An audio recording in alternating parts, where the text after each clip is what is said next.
الخاسرون نشهد أن لا إله إلا الله وحده لا شريك له ونشهد أن سيدنا وحبيبنا ومولانا محمدا عبده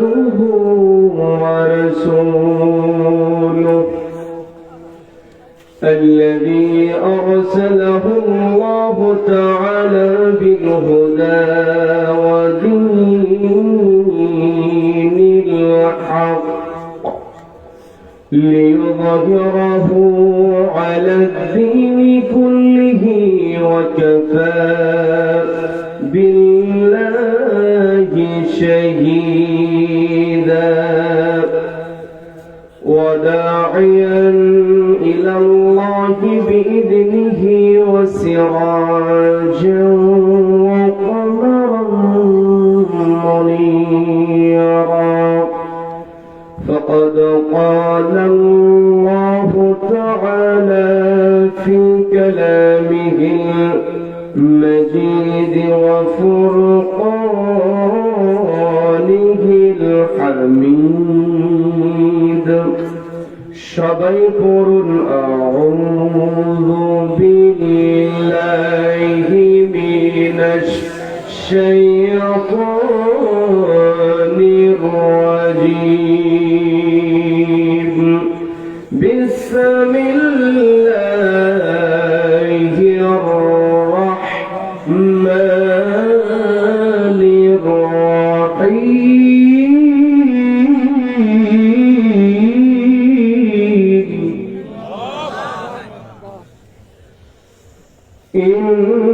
إنما المؤمنون الذين إذا ذكر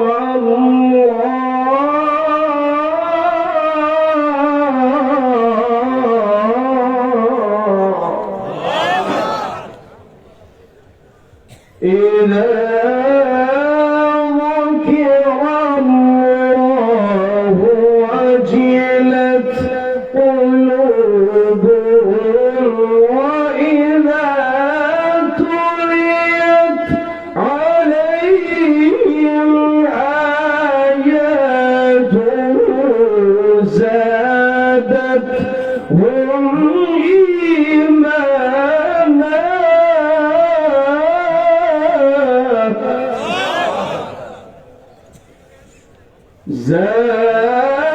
زادتهم إيمانا وعلى ربهم يتوكلون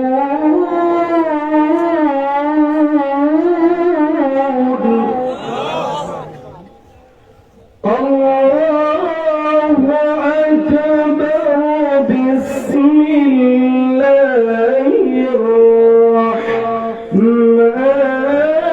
الرحيم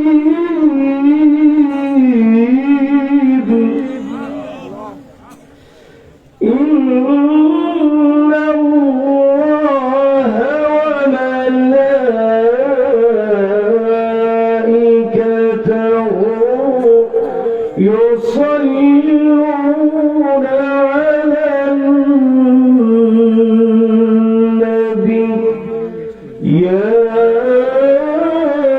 أيها الذين آمنوا صلوا عليه وسلموا تسليما اللهم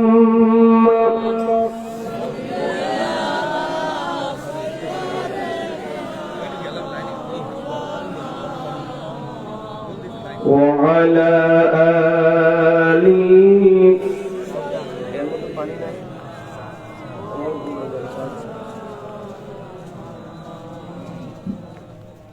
যে মানুষ মানুষের বেদনায়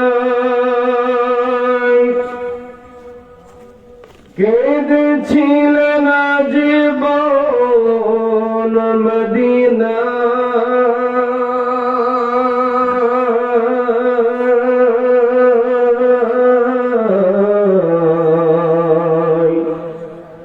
সেই মাটি সেই মানুষ যদি এত সুন্দর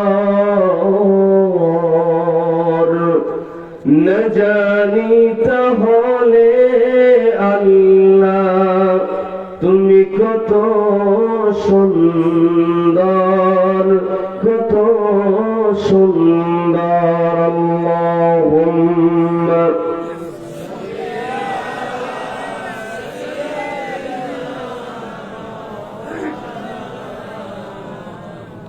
وعلى آله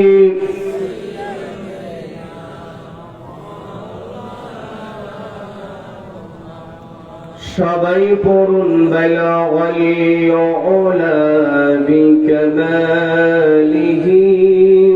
কাশাফাদ দুজা বিজামালিহি حسنت جميع خصاله صلوا।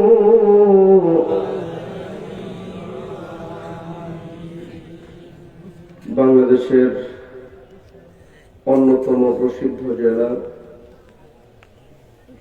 সিরাজগঞ্জ জেলার শাহজাদপুর উপজেলার বড় মহারাজপুর যুব সমাজের উদ্যোগে কবরস্থানের উন্নতি কল্পে আয়োজিত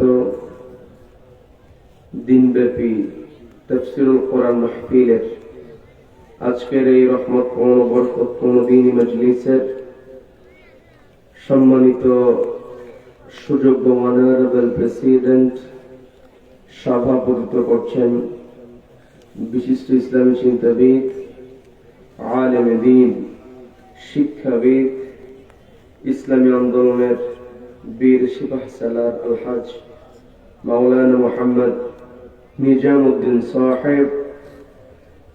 জলসা পরিচালনায় রয়েছেন শ্রদ্ধাভাজন আলেম দ্বীন, সনাতনী উচ্চ বিদ্যালয়ের সম্মানিত সুযোগ্য ধর্মীয় শিক্ষক মাওলানা মোহাম্মদ আব্দুল সালাম জাফর সাহেব।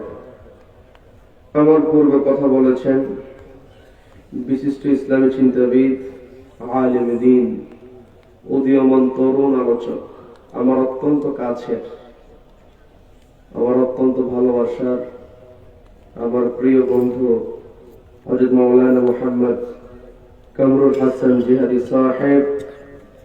কথা বলেছেন আলেম দ্বীন হযরত মাওলানা মোহাম্মদ শরীফুল ইসলাম সিদ্দিকী সাহেব সহ আমন্ত্রিত উলামায়ে কেরাম। আজকের মাহফিলের সম্মানিত প্রধান অতিথি জনাব মোহাম্মদ আব্দুর রউফ সাহেব, উপপ্রধান অতিথি জনাব মোহাম্মদ সাইফুদ্দিন শাহিন সাহেব, বিশেষ অতিথি শ্রদ্ধাভাজন অধ্যাপক মাওলানা মোহাম্মদ মিজানুর রহমান সাহেব,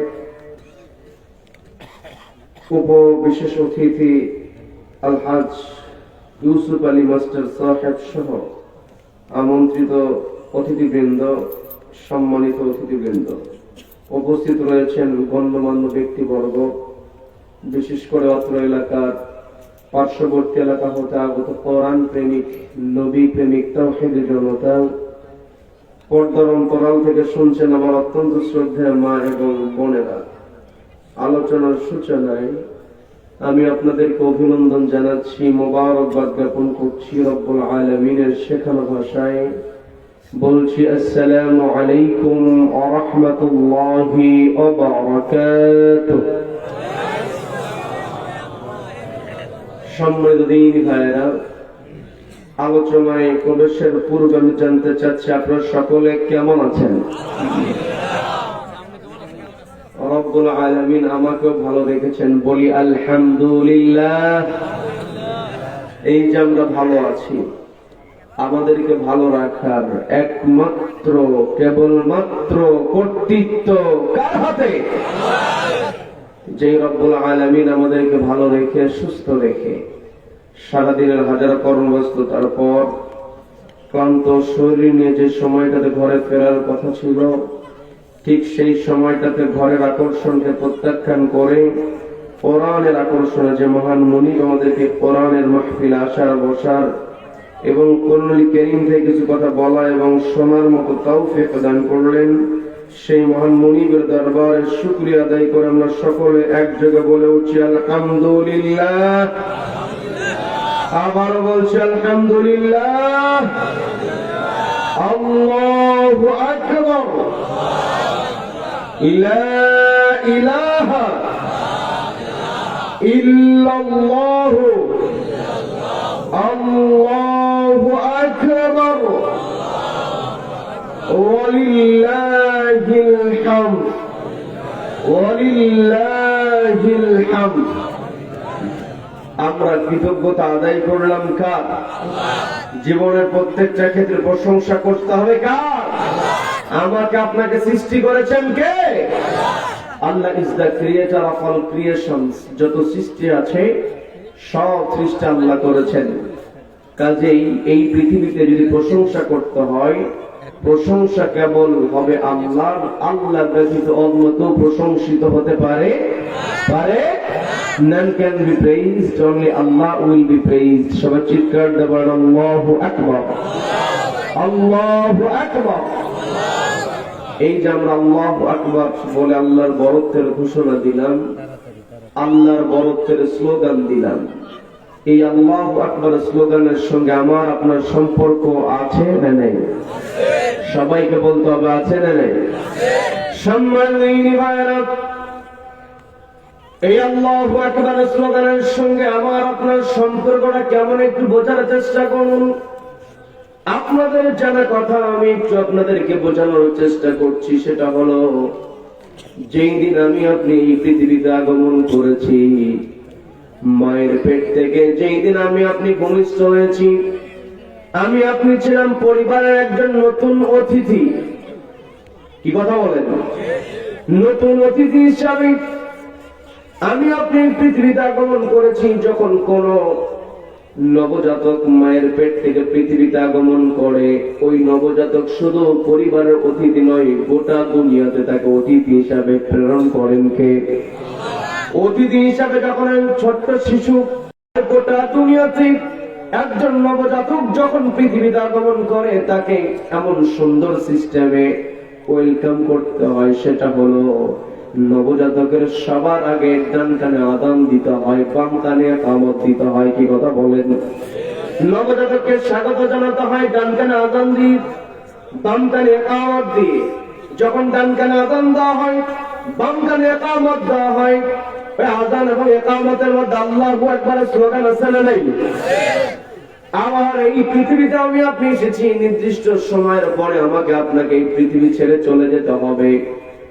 নির্ধারিত সময় যখন শেষ হয়ে যাবে, নির্ধারিত সময় যখন ফুরে যাবে, আমার আপনার জানটা যখন কবজ করে নেওয়া হবে, আমার আপনার যতই দাপট থাকুক না কেন, আমার আপনার পরিচয় যত আমি আপনি যত বড়ই হই না কেন, যত বড় চেয়ারের অধিপতি আমি আপনি হই, যত বড় টাকাওয়ালা সম্পত্তিওয়ালা আমি আপনি হই না কেন, আমার আপনার দেহ থেকে রুহটা বের হয়ে যাওয়ার পরে পৃথিবীর কোন মানুষ আমাকে আপনাকে মূল্যায়ন করবে না। সবার চিন্তা হবে কত দ্রুত তাকে মাটি চাপা দেওয়া যায়। কি কথা বলেন? এই যে আজকে কবরস্থান উন্নতি করবে মাহফিল, এই কবরস্থান আমাকে আপনাকে সবাইকে যেতে হবে। কি কথা বলেন? নির্ধারিত সময় যখন শেষ হয়ে যায়, মালাকুল মউত যন্ত্র যখন কবজ করে নেয়, সবার চিন্তা কত দ্রুত তাকে কবরস্থানে গিয়ে দাফন কাফন সম্পন্ন করা হবে। যার অংশ হিসাবে গোসল করানো হয়, কাপড় পরানো হয়, ওই কবরে রাখা হবে, মাটিতে রাখা হবে। কবরে রাখার পূর্বে লাশটাকে সামনে রেখে দিয়ে জীবিত মানুষ যারা আছে তাদের দায়িত্ব হলো একটা দোয়ার নামাজ আদায় করা। সবাইকে বলতে হবে সেই দোয়ার নামাজের নাম কি? সবাই বলেন। এই জানাজার নামাজের 4 বার আল্লাহু আকবার স্লোগান আছে না নাই? তার মানে যেই দিন আমি আপনি পৃথিবীতে আগমন করেছি সেই দিন আবার আপনার স্লোগান শোনানো হয়েছে আল্লাহু আকবার। আবার আমি আপনি যেই দিন পৃথিবী ছেড়ে চলে যাব আমাকে আপনাকে বিদায় জানানো হবে আল্লাহু আকবার স্লোগান দিয়ে।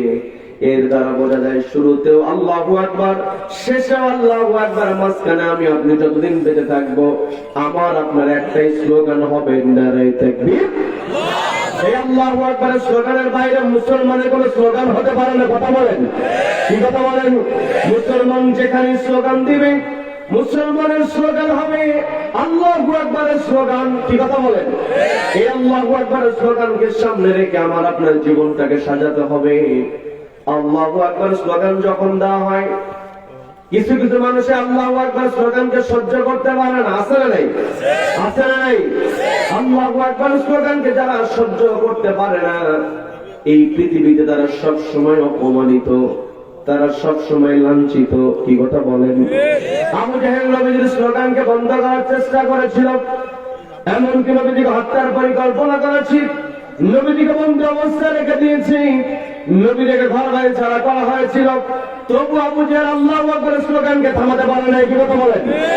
এই জন্য এই পৃথিবীতে আমি আপনি যতদিন থাকবো আমার আপনার একটাই স্লোগান হবে, আমি আপনি আল্লাহু আকবার স্লোগান দিব। কারণ মুমিন বান্দা যারা হয়, মুমিন বান্দা সবার আগে ভয় করে একজনকে, তিনি কে?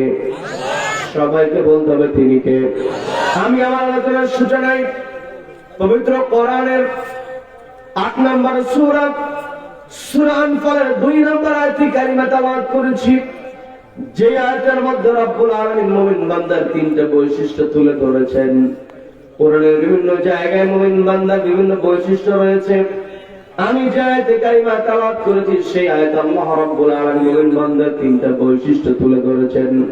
আল্লাহ রাব্বুল আলামিন সুন্দর করে জানিয়ে দিচ্ছেন, ইন্নামাল মুমিনুনা আল্লাযীনা ইযা যুকিরাল্লাহু ওয়াজিলাত কুলুবুহুম ওয়া ইযা তুলিয়াত আলাইহিম আয়াতুহু زادتهم إيمانا وعلى ربهم يتوكلون।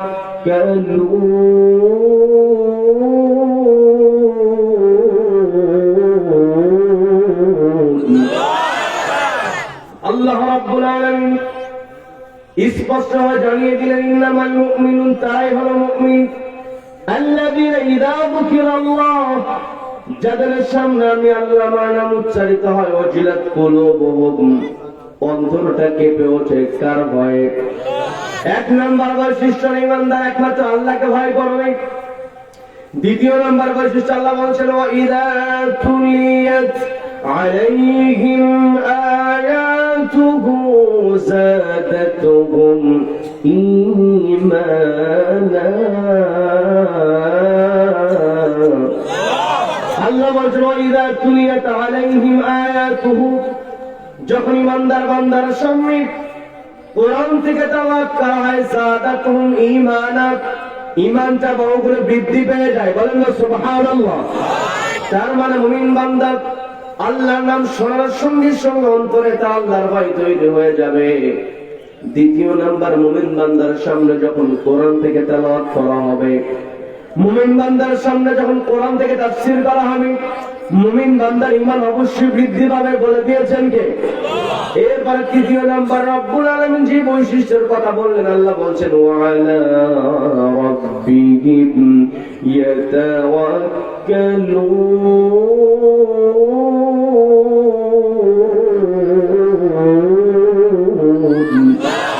আল্লাহ রাব্বুল আলামিন বলছেন, যারা মুমিন বান্দা হবে তারা সবসময় তাওয়াক্কুল করবে, ভরসা করবে কার উপরে? তার মানে আমার আপনার স্লোগান হবে আল্লাহু আকবারের স্লোগান। আল্লাহু আকবারের স্লোগানের উপর আমাকে আপনাকে টিকে থাকতে হলে আল্লাহর উপরে ভরসা রাখতে হবে। কারণ আমি আপনি ইমানদার, আমি আপনি যখন আল্লাহু আকবার স্লোগান দেব, আমি আপনি আল্লাহকে ভয় করব, আমি আপনি যখন কোরআন পড়ব, আমার আপনার ঈমান বাড়বে। কিন্তু এই পৃথিবীতে কিছু মানুষ থাকবে যারা আল্লাহু আকবার স্লোগানকে সহ্য করতে পারবে না, ওরা আমার আপনার উপরে আক্রমণ করার চেষ্টা করবে, আমার আপনার কণ্ঠনালীকে চেপে ধরার চেষ্টা করবে, আঘাত করতে পারে। কিন্তু যত আঘাত তারা করুক না কেন, আমার আপনার ভরসা করতে হবে আলা রাব্বিহিম ইয়াতাওয়াক্কালুন, কার উপরে? আল্লাহর উপরে যারা ভরসা করে তাদেরকে কেউ দমিয়ে রাখতে পারে না। কি কথা বলেন? নবীজির সাহাবী খুবাইব রাদিয়াল্লাহু তাআলা আনহু, অনেক লম্বা ঘটনা, বিস্তারিত ঘটনার দিকে যাব না, শুধুমাত্র বোঝানোর চেষ্টা করছি। বিরক্ত হচ্ছেন নাকি? পর্দার মা বোনেরা কানকে একটু খাড়া করে শুনবেন। আমি আপনি পুরুষ হয়েছি, আমি আপনি মনে করি সমাজের নেতৃত্ব শুধুমাত্র আমরাই দেব, সমাজটাকে সাজানোর চেষ্টা আমরাই করব। নেতৃত্ব আমি আপনি দিতে পারি, কিন্তু সমাজ সাজানোর ক্ষেত্রে নারীদেরকে মাইনাস করার কোনো সুযোগ নাই। কথা বলেন ঠিক কিনা? নবীজির সাহাবীদের জীবনের দিকে যেমন লক্ষ্য করে দেখি, নবীজি স্বয়ং যখন যুদ্ধের ময়দানে গিয়েছেন, নবীজির সঙ্গে করে তার কোনো না কোনো সহধর্মিনীকে নিয়ে গিয়েছেন। বলেন না সুবহানাল্লাহ। আমি আপনি সমাজটাকে যদি পরিবর্তন করতে চাই, সমাজটাকে যদি আল্লাহু আকবার স্লোগানের সমাজ বানাতে চাই, মা বোনদের ভূমিকা থাকতে হবে। কারণ আল্লাহু আকবারের স্লোগানটা শুরু করতে হবে পরিবার থেকে। কি কথা বলেন? পরিবার থেকে আল্লাহু আকবারের স্লোগানটা শুরু করতে হবে। আমি আপনি ব্যক্তিগত জীবনে ইসলাম মানলাম, আমি আপনি নামাজ পড়লাম, রোজা করলাম, হজ করলাম, যাকাত দিলাম, দান সাদকা করলাম, একাকে আমি ইবাদত করার চেষ্টা করলাম। কিন্তু একাকে ইবাদত করার জন্য আল্লাহ আমাকে আপনাকে পৃথিবীতে পাঠান নাই। ব্যক্তিগত জীবনে, পারিবারিক জীবনে, সামাজিক জীবনে, রাষ্ট্রীয় জীবনে, আন্তর্জাতিক অঙ্গনে প্রত্যেকটা ক্ষেত্রে ইবাদত করতে হবে কার? আমার আপনার দায়িত্ব। রব্বুল আলামিন আমাকে আপনাকে পাঠিয়েছেন এই পৃথিবীতে, আমার আপনার দায়িত্ব। আল্লাহ বলেন ওয়া খালাকাতুল জিন্না ওয়াল ইনসা ইল্লা লিয়াবুদুন, আমি মানুষ এবং জিন জাতিকে কেবল আমার গোলামি করার জন্য তৈরি করেছি, সৃষ্টি করেছি।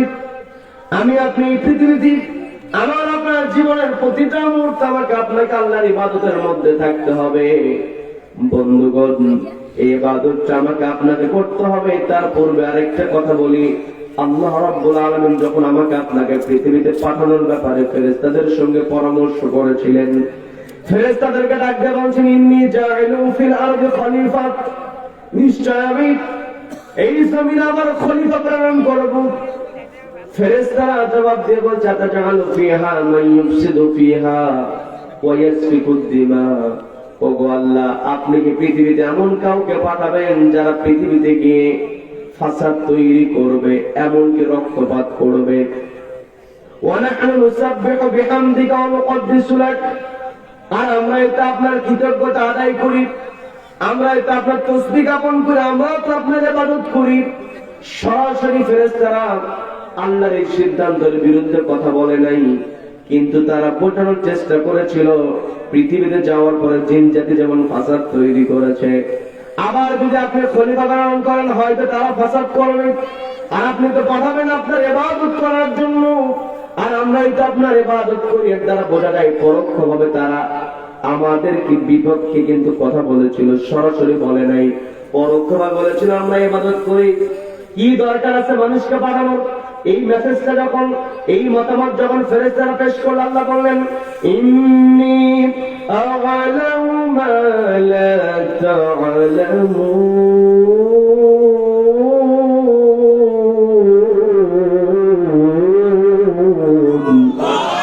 আল্লাহ বলছেন আমার বান্দারা ইন্নী আ'লামু, নিশ্চয় আমি যা জানি, মা লা তা'লামুন, তোমরা তা জানো না। এই কথার মধ্যে যে কত ব্যাপকতা আমি আপনাদেরকে সামান্য একটু বোঝানোর চেষ্টা করি। এই পৃথিবীতে আমাকে আপনাকে আল্লাহ রাব্বুল আলামিন পাঠিয়েছেন। এই পৃথিবীতে মানুষকে পাঠানোর জন্য মানুষকে যেই দিন তৈরি করা হয়েছে সেই দিন থেকে পৃথিবী সৃষ্টির পূর্ণতা লাভ করেছে। আল্লাহু আকবার। পৃথিবী সৃষ্টির পূর্ণতা পেয়েছে মানুষকে সৃষ্টি করার পরে।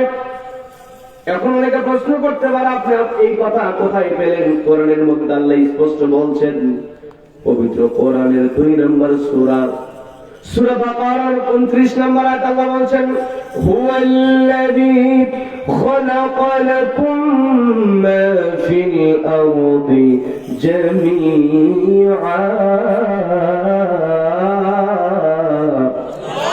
আল্লাহ বলছেন হুয়াল্লাযী, তিনি হলেন সেই মহান সত্তা, খালাকা লাকুম, যিনি তৈরি করেছেন তোমাদের জন্য, মা ফিল আরদ, জমিনে যা আছে, এই পৃথিবীতে যা আছে, জামিআ, তার সবকিছু।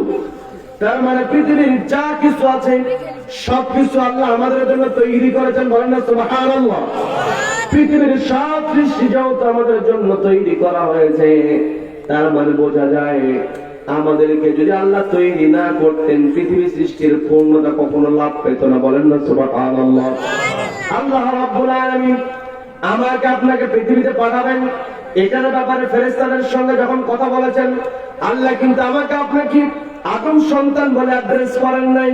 আল্লাহ তো বলতে পারতেন আমি আদম সন্তান পৃথিবীতে পাঠাবো, আল্লাহ তো বলতে পারতেন আমি মানুষকে পৃথিবীতে পাঠাবো, কিন্তু আল্লাহ তা না বলে আল্লাহ বলেছেন, ইন্নী জাইলু ফিল আরদি খলিফা, আমি পৃথিবীতে আমার প্রতিনিধি প্রেরণ করব, খলিফা প্রেরণ করব।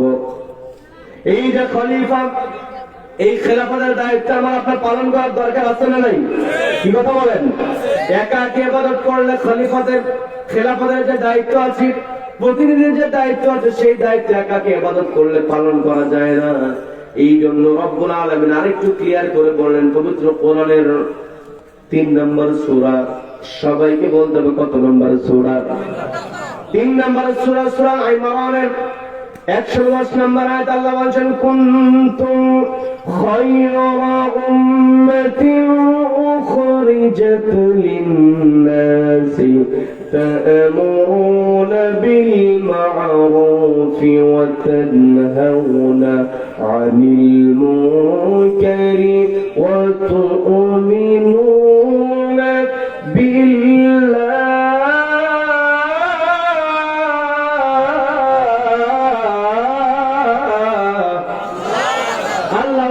কুনতুম খায়রা উম্মাহ, তোমরা উত্তম জাতি।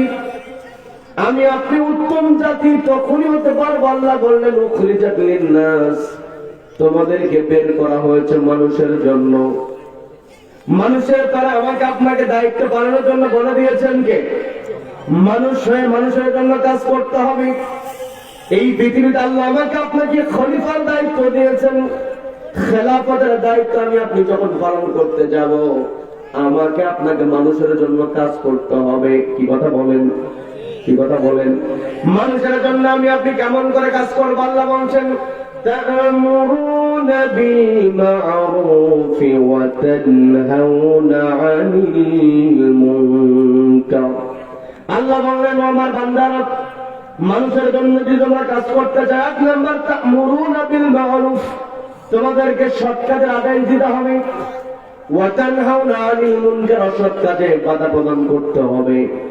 তার মানে এই পৃথিবীতে আমার আপনার দায়িত্ব নিজে ভালো কাজ করতে হবে, সৎ কাজ করতে হবে, এবং এর সাথে সমাজের মধ্যে সৎ প্রতিষ্ঠার জন্য আমাকে আপনাকে চেষ্টা চালিয়ে যেতে হবে। কি কথা বলেন? ওয়া তানহাউনা 'আনিল মুনকার, অসৎ কাজ থেকে নিজেকে দূরে রাখতে হবে। আবার আমার আপনার সামনে যারা অসৎ কাজ করবে, ওয়া তানহাউনা 'আনিল মুনকার, সেই জায়গাতে অসৎ কাজে বাধা প্রদান করতে হবে। কি কথা বলেন? এটাই হলো ইসলাম। আমি আপনি একা একা ইবাদত করব, একা একা ভালো কাজ করব, একাই খারাপ কাজ থেকে বেঁচে থাকবো। এটাই যদি শুধু ইসলাম হতো, নবীজিকে ওই রাতের অন্ধকারে মক্কা থেকে মদিনায় হিজরত করতে হতো না। কথা বলেন ঠিক কিনা? নবীজি ঘর বাড়ি ছেড়েছেন, নবীর জন্মস্থান ছেড়েছেন, একটাই কারণ, তিনি সৎ কাজে আদেশ দিয়েছেন, অসৎ কাজে বাধা প্রদান করেছেন। কি কথা বলেন? আমার আপনার দায়িত্ব হবে, এই পৃথিবীতে আমরা এসেছি, আমার আপনার লক্ষ্য হবে সৎ কাজের আদেশ দেওয়া। পর্দার মা বোনের কানতে একটু খাড়া করে শুনবেন, সৎ কাজের আদেশ আপনার পরিবার থেকে শুরু করতে হবে। বর্তমান সময় মাহফিলগুলোতে মা বোনের উপস্থিতি বেশি, মা বোন মাহফিল উপস্থিত বেশি, এটা একটা ভালো লক্ষণ। কি কথা বলেন? কি কথা বলেন? পরিবারের মা যদি সচেতন হয়ে যায়, গোটা পরিবার সচেতন হয়ে যায়। মা যদি নামাজি হয়, সন্তান নামাজি হয়। কি কথা বলেন? মা যদি কোরআন পড়ে, সন্তান কোরআন শেখে। কি কথা বলেন? মা যদি সত্য কথা বলে, সন্তান সত্য বলা শেখে। এই জন্য মা আপনাকে দৃষ্টি আকর্ষণ করে বলছি, তা'মুরুনা বিল মা'রুফ, সৎ কাজের আদেশ দেওয়া। আপনি আপনার পরিবার থেকে শুরু করুন, আপনার সন্তানকে আপনি ভালো কাজের অর্ডার দিন। আপনার সন্তানকে অবশ্যই খারাপ কাজ থেকে বিরত রাখতে হবে। ওয়া তানহাউনা আনিল মুনকার, অসৎ কাজ থেকে সন্তানকে দূরে সরিয়ে রাখতে হবে।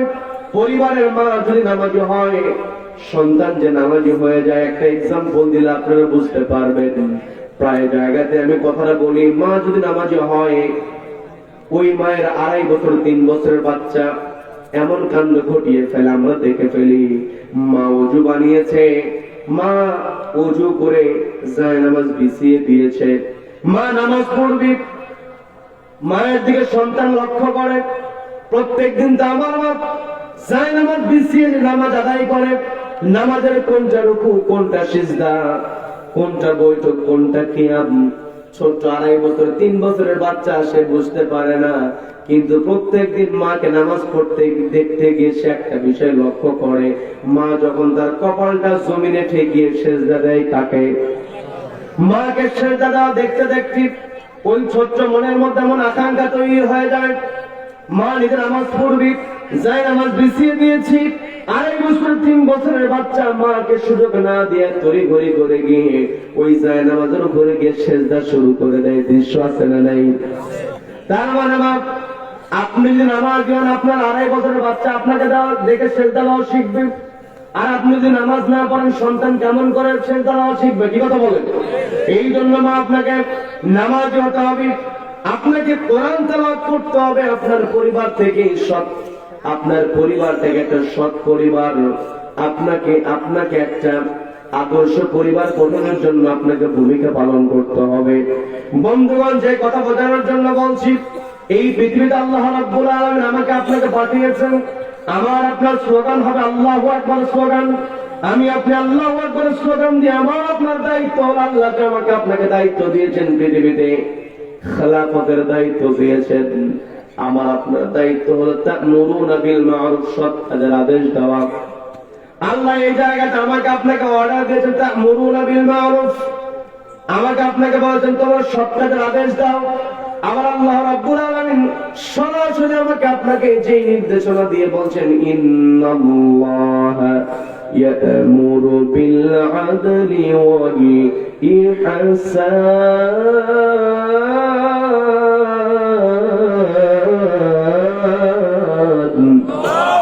আল্লাহ রাব্বুল আলামিন পবিত্র কোরআনের 16 নম্বর সূরা নাহলের 90 নম্বর আয়াত আল্লাহ বলেন, ইন্নাল্লাহা ইয়া'মুরু বিল আদল।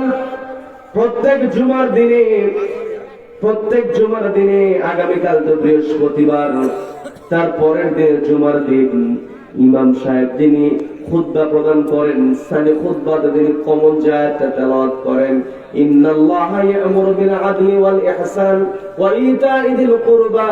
ইমাম সাহেবের এতদূর পর্যন্ত যেতে হয় না, যখন ইমাম সাহেব ইন্নাল্লাহা ইয়া'মুরু বিল আদল এই পর্যন্ত বলে ফেলে, মুসল্লিরা সামনে থেকে রেডি হয়ে যায়, গাটা ঝাড়া দেয় যে এখন দাঁড়াতে হবে, খুতবা শেষ। কি কথা বলেন?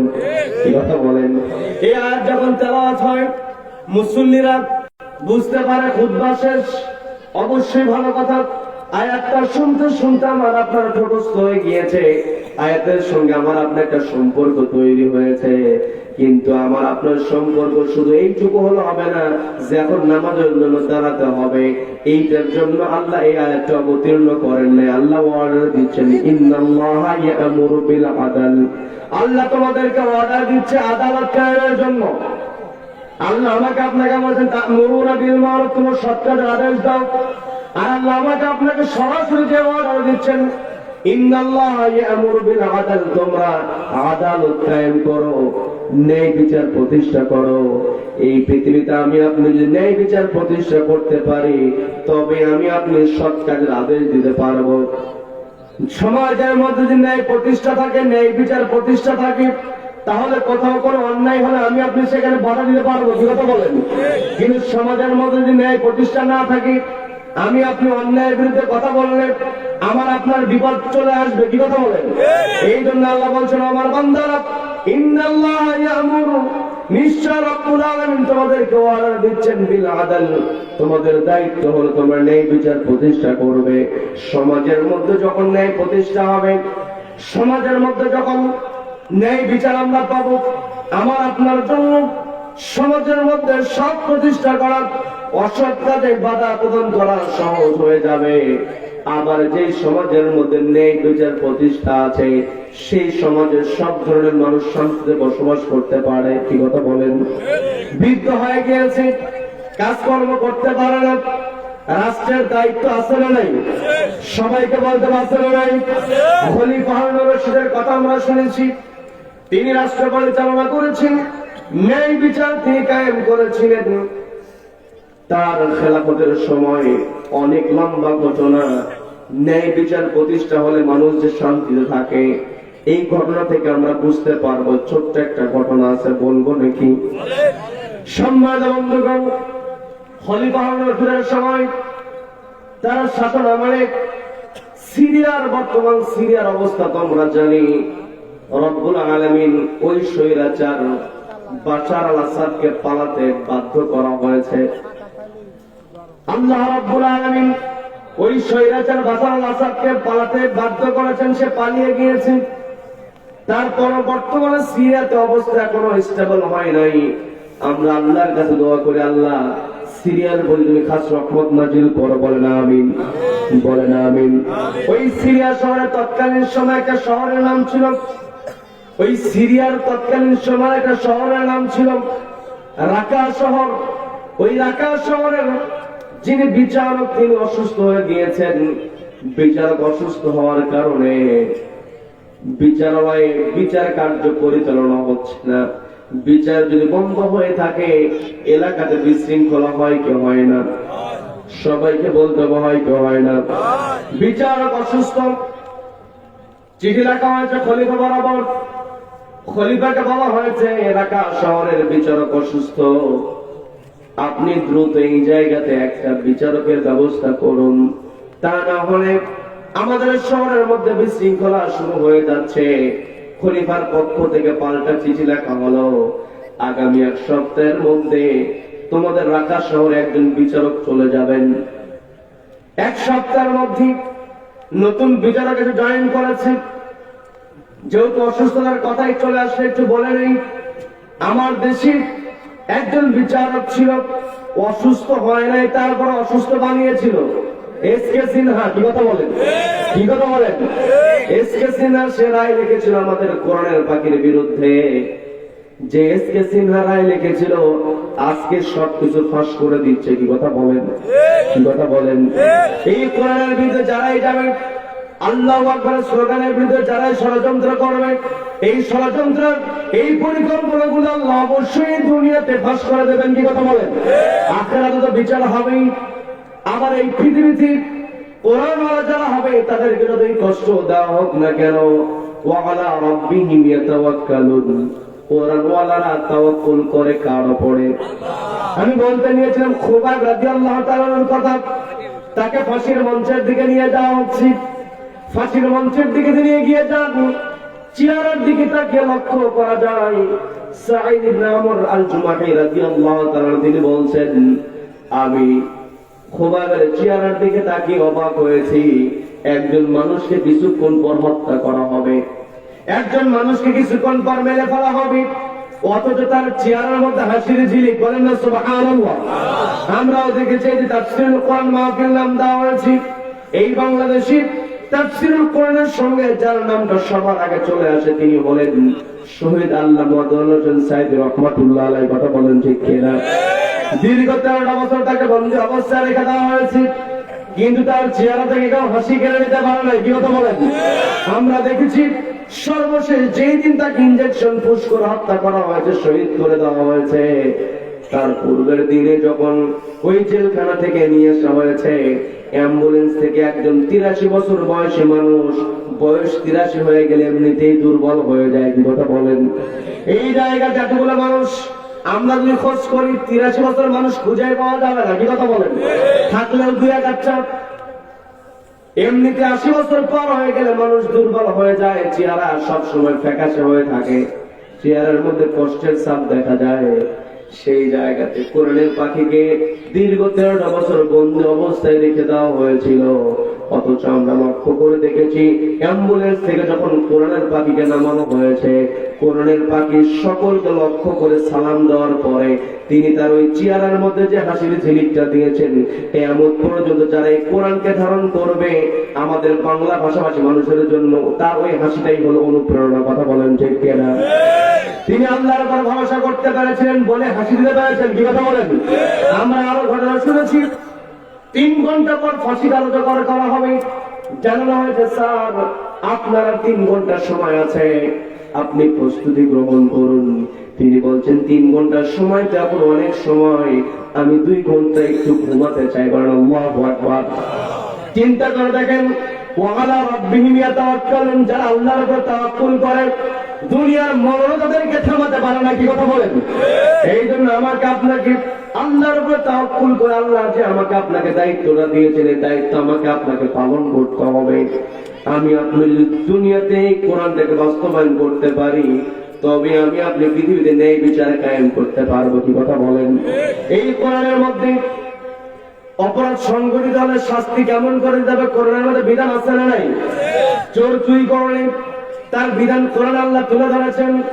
আমার আপনার সমাজের মধ্যে আমি আপনি লক্ষ্য করে যারা দেখি, সেটা হলো চোর, মুরগি চোর যদি হয়, জুতা চোর যদি হয়, আমি আপনি ধরে ফেলি, ধরে ফেলার পরে আমি আপনি আচ্ছা তার গোনা ধরাই তাকে দিয়ে দেই। কিন্তু আমার আপনার সামনে কলমের খোঁচা দিয়ে লক্ষ লক্ষ টাকা আত্মসাৎ করে যে অফিসারটা লক্ষ লক্ষ টাকা জনগণের টাকা আত্মসাৎ করেছে, ওই বড় চোর যখন আমার আপনার সামনে চলে আসে, আমি আপনি কোন ধলাই দেওয়া তো দূরের কথা, আমি আপনি সালাম দিতে হুঁশ থাকে না। কথা বলেন? কথা বলেন? আজকে আমার দেশে দুদক তৈরি করা হয়েছে দুর্নীতি বন্ধ করার জন্য। যত সৃষ্টি করা হোক না কেন, যত বিধান বাস্তবায়ন করা হোক না কেন, সমাজ থেকে রাষ্ট্র থেকে যদি চুরি দূর করতে হয়, কোরআনের বিধান বাস্তবায়ন করতে হবে। কি কথা বলেন? কোন অফিসার যদি কলমের খোঁচা দিয়া লক্ষ লক্ষ টাকা আত্মসাৎ করে, এটা প্রমাণিত হওয়ার পরে কোরআন বলছে ফাকাতু আইদিয়াহুমা, চোর পুরুষ হোক আর মহিলা হোক, চুরি প্রমাণিত হওয়ার পরে তার শাস্তি হলো তার হাতটা কেটে দিতে হবে। আমার দেশ যারা জনগণের টাকা চুরি করছে, আত্মসাৎ করছে, প্রমাণিত হওয়ার পরে একটা দুর্নীতিবাজ হলে যদি ওই হাইকোর্টের সামনে কিংবা বাইতুল মুকাররমের সামনে একটা চোরের হাত যদি কেটে দেওয়া হতো, বাকি চোরের এমনিতে সাইজ হয়ে যেত। কথা বলেন ঠিক কিনা? এই সমস্ত কথা বললেই হুজুরেরা খারাপ হয়ে যায়। কি কথা বলেন? কি কথা বলেন? আমার দেশে কত অন্যায় চলছে। আপনার এই সিরাজগঞ্জ শাহজাদপুর থেকে আপনি আলু বিক্রি করবেন, আপনি আলু বিক্রি করে দেন 20 টাকা কেজি দরে, এই আলু ঢাকা শহরে পৌঁছতে পৌঁছতে 120 টাকা হয়ে যায়। কি কথা বলেন? কি কথা বলেন? এই 120 টাকা তার এমনিতে হয় না, ওই মোড়ে দেওয়া এত টাকা, ওই মোড়ে দেওয়া এত টাকা, মোড়ে মোড়ে চাঁদাবাজি আছে না নাই? এই চাঁদাবাজটা হলো পৃথিবীতে বিশৃঙ্খলা সৃষ্টিকারী। কি কথা বলেন? আর পৃথিবীতে যারা বিশৃঙ্খলা তৈরি করবে, সন্ত্রাসী কর্মকাণ্ড পরিচালনা করবে, তাদের ব্যাপারে আল্লাহ পবিত্র কোরআনের সূরা মায়েদার মধ্যে আল্লাহ স্পষ্ট জানিয়ে দিলেন, যারা সন্ত্রাসী কাজ করবে, যারা ডাকাতি করবে, যারা ফাসাদ তৈরি করবে, তাদের একটা হাত একটা পা কেটে দাও।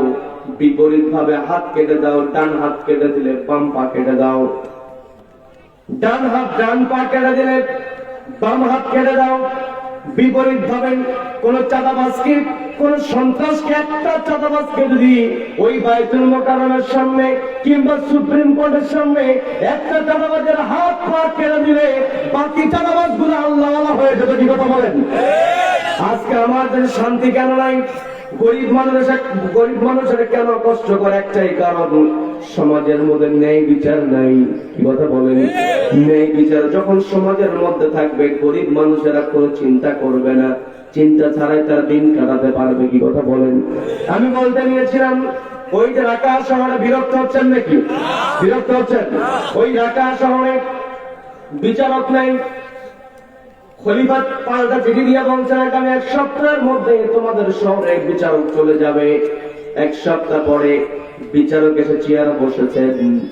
সর্বপ্রথম তার সামনে যে অভিযোগটা করা হয়েছে, অভিযোগটা হলো চুরির অভিযোগ। আসামি হল একজন বৃদ্ধা মহিলা। বৃদ্ধা মহিলা তিনি চুরি করেছেন।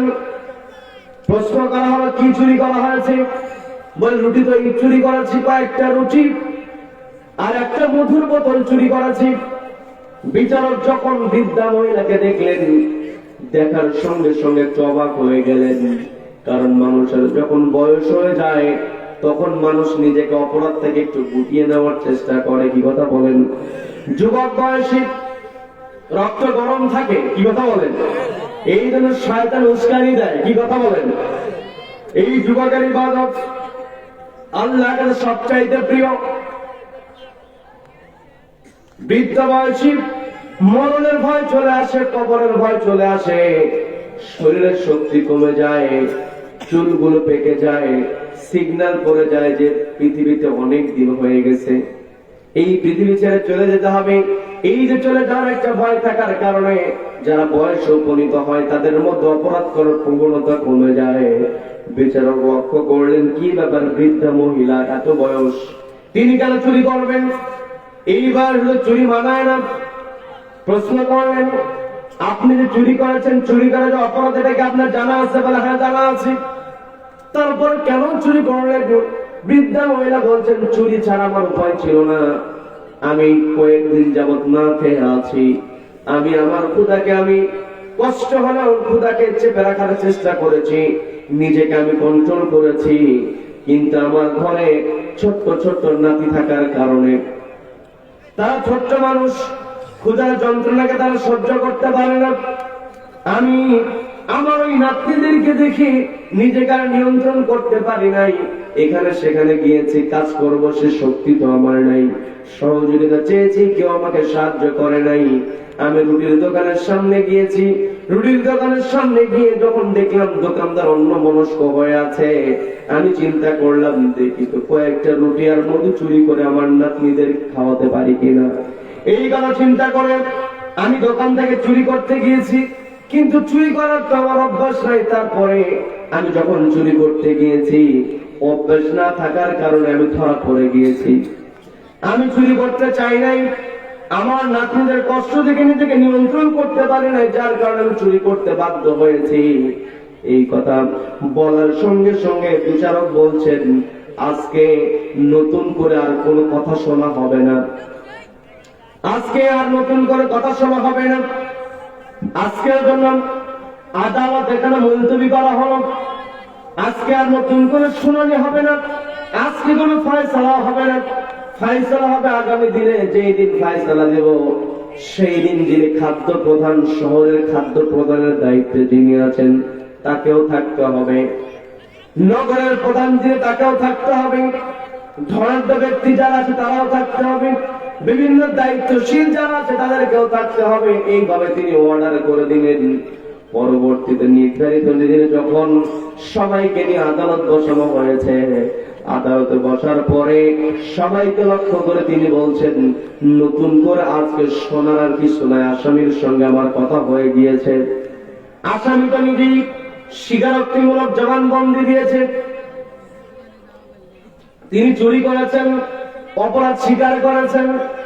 চুরি করলে যে হাত কেটে দিতে হয়, যেহেতু তিনি নিজের অপরাধটাকে সহজেই স্বীকার করে নিয়েছেন, যার কারণে তার হাত কাটার বিধানটাকে রুখসত করে দেওয়া হলো। হাত কাটার বিধান থেকে তাকে মাফ করে দেওয়া হলো। তবে এই যে চুরি সংগঠিত হয়েছে, এই চুরি সংগঠিত হওয়ার জন্য 50টা বেতের বাড়ি আমি নির্ধারণ দিলাম। সবাইকে বলতে হবে কতগুলো বেতের বাড়ি? সবাই বলেন। 50টা বেতের বাড়ি নির্ধারণ করে দিলাম। এই কথা বলার পর তিনি বললেন, শুধু বেতের বাড়ি নয়, আর 500 দিনার আমি জরিমানা করলাম। 500 দিনের জরিমানা করা হলো, 50টা বেতের বাড়ি নির্ধারণ করা হলো। নির্ধারণ করার পরে বিচারক চেয়ারটাকে ছেড়ে দিয়ে ওই বৃদ্ধা মহিলার পাশে গিয়ে দাঁড়িয়ে বলছেন, বৃদ্ধা মহিলা, এই বয়সে তার তো চুরি করার কথা নয়, রাষ্ট্র তার দায়িত্ব নেওয়ার কথা। যেহেতু রাষ্ট্র তার দায়িত্ব নেয় নাই, আজকে বৃদ্ধা মহিলা চুরি করেছেন। তিনি চুরি করলেও এই চুরির দায় সর্বপ্রথম আসামি যিনি হবেন তিনি হলেন এই রাষ্ট্রের খলিফা যিনি। কারণ খলিফা এই বৃদ্ধা মহিলার খবর নিতে পারে নাই। বলেন আল্লাহু আকবার। এটাই হলো ইসলাম। কি কথা বলেন? এই কথা বলার পরে বিচারক বলছে, আমি যেমন তো এই রাকা শহরের বিচারকের চেয়ারে বসেছি, আমি তো খলিফার প্রতিনিধিত্ব করি, খলিফার দায়িত্ব আমি পালন করি, আমারও তো দায় আমি এড়াতে পারি না। আমিও তো অপরাধী। রাকা শহরে আমি বিচারক হয়েছি, অথচ শহরের মধ্যে কে কোন অবস্থায় আমি খোঁজ নিতে পারি না, আমি অপরাধী হয়েছি। যার কারণে 50টা বেতের বাড়ির মধ্যে 20টা বেতের বাড়ি আমার হাতে মারা হোক। বলেন আল্লাহু আকবার। তিনি যখন এই কথা বলেন, হাতটা বের করে দিলেন। তিনি বলছেন, আমার 2 হাতে বেতের বাড়ি মারা হোক। আমি যেই খলিফার প্রতিনিধি হিসাবে এই বিচারকের চেয়ারে আমি বসেছি, খলিফার প্রতিনিধি আমি একজন বিচারক। এই বিচারক হওয়ার কারণে আমাকে যে আস্তে প্রহার করা হবে, আস্তে বেতের বাড়ি মারা হবে তা কিন্তু হবে না। অন্যান্য অপরাধীকে যেইভাবে বেতের বাড়ি মারা হয়, আমাকেও সেইভাবে বেতের বাড়ি মারতে হবে। আল্লাহু আকবার। তিনি হাতটা এগিয়ে দিয়েছেন, একের পর এক বেতের বাড়ি মারা হলো। একটা পর্যায়ে 20টা বেতের বাড়ি পূর্ণ হওয়ার পূর্বে তার হাত ফেটে গিয়ে রক্ত বের হয়েছে। তিনি নিজের পকেট থেকে রুমালটা বের করে রুমালটা হাতের উপর পেঁচিয়ে আবার বলতেছেন, এখনো 20টা পূর্ণ হয় নাই, বাকি বেত্রাঘাত করে 20টা বেতের বাড়ি তোমরা পূরণ করে নাও। আল্লাহু আকবার। 20টা বেতের বাড়ি সম্পন্ন হওয়ার পরে তিনি বলছেন, এই শহরে যিনি খাদ্য প্রধান, খাদ্যের দায়িত্ব যাকে দেওয়া হয়েছে, এই নগরের দায়িত্ব যাকে দেওয়া হয়েছে, তার তো অপরাধ এড়ানোর কোন সুযোগ নেই। তার তো দায়িত্ব ছিল যারা ধনাঢ্য ব্যক্তি তাদের তো উচিত ছিল কোথায় গরিব মানুষ, কোন কোন বেকায়দায় আছে। আমাকে আপনাকে আল্লাহ অর্থ দিয়েছেন, আমি আপনি অর্থটা ব্যয় করতে হবে কার সন্তুষ্টির জন্য? সবাইকে বলতে হবে কার সন্তুষ্টির জন্য? আল্লাহ অর্থ দেন, এটাও পরীক্ষা, অর্থ দেন না, এটাও পরীক্ষা। কি কথা বলেন? অর্থ যে পেয়েছি, অর্থটা ব্যয় করতে হবে আল্লাহর সন্তুষ্টির জন্য। বন্ধুগণ, আমি বিস্তারিত সেই দিকে যাব না। ওই যে বিচারক তিনি বলছেন, যারা ধনাঢ্য ব্যক্তি ছিলেন আপনাদেরকে দৃষ্টি আকর্ষণ করে বলছে, আপনাদের তো দায়িত্ব ছিল এই মহিলার ব্যাপারে খবর নেওয়া। নগর প্রধানকে বলা হলো, খাদ্য প্রধানকে বলা হলো, আপনি কেন দায়িত্ব পালন করতে পারেন নাই? আপনাদের বেতের বাড়ি নিতে হবে। আমি আমার হাতে 20টা বেতের বাড়ি নিয়েছি, বাকি যে 30টা বেতের বাড়ি আপনাদের হাতের মধ্যে বন্টন করে আপনাদেরকে প্রহার করা হবে। আল্লাহু আকবার। আমি কি বানিয়ে বলছি নাকি? খলিফাউর রশিদের জীবনীতেই এই ঘটনাগুলো পাওয়া যায়। যে কথা বলতে নিয়েছিলাম, বাকি 30টা বেতের বাড়ি সবার মধ্যে বন্টন করে দিয়ে বাড়িগুলো সম্পন্ন করা হলো। এরপরে 500 দিনারের যে জরিমানা করা হয়েছে, যেই বৃদ্ধা মহিলা খাদ্যের অভাবে চুরি করেছে তিনি কেমন করে জরিমানা দেবেন? ওই বিচারক বলছেন, এই যে জরিমানা নির্ধারণ করা হয়েছে, এই বৃদ্ধা মহিলা তো জরিমানা দিতে পারবে না। কারো উপরে 10 দিনার, কারো উপরে 50 দিনার, কারো উপরে 30 দিনার, বিভিন্ন ভাবে তিনি ভাগ করে দেবেন। ভাগ করে সবাইকে বললেন আপনারা 500 দিরহাম দিয়ে দেবেন। 500 দিরহামের মধ্যে 100 দিরহাম রাষ্ট্রীয় কোষাগারে জমা হয়ে যাবে। এই যে বিচারকেরা বিচার করেন, বিচারালয়ে আরো কর্মচারী থাকে, এদের বেতনের দরকার আছে না? এই জন্য বলেন এগুলো রাষ্ট্রীয় কোষাগারে জমা হয়ে যাবে। বাকি থাকে 400 দিরহাম। এই 400 দিরহামের মধ্যে 20 দিরহাম দেওয়া হবে দোকানদারকে, কারণ তার পণ্য চুরি করা হয়েছে।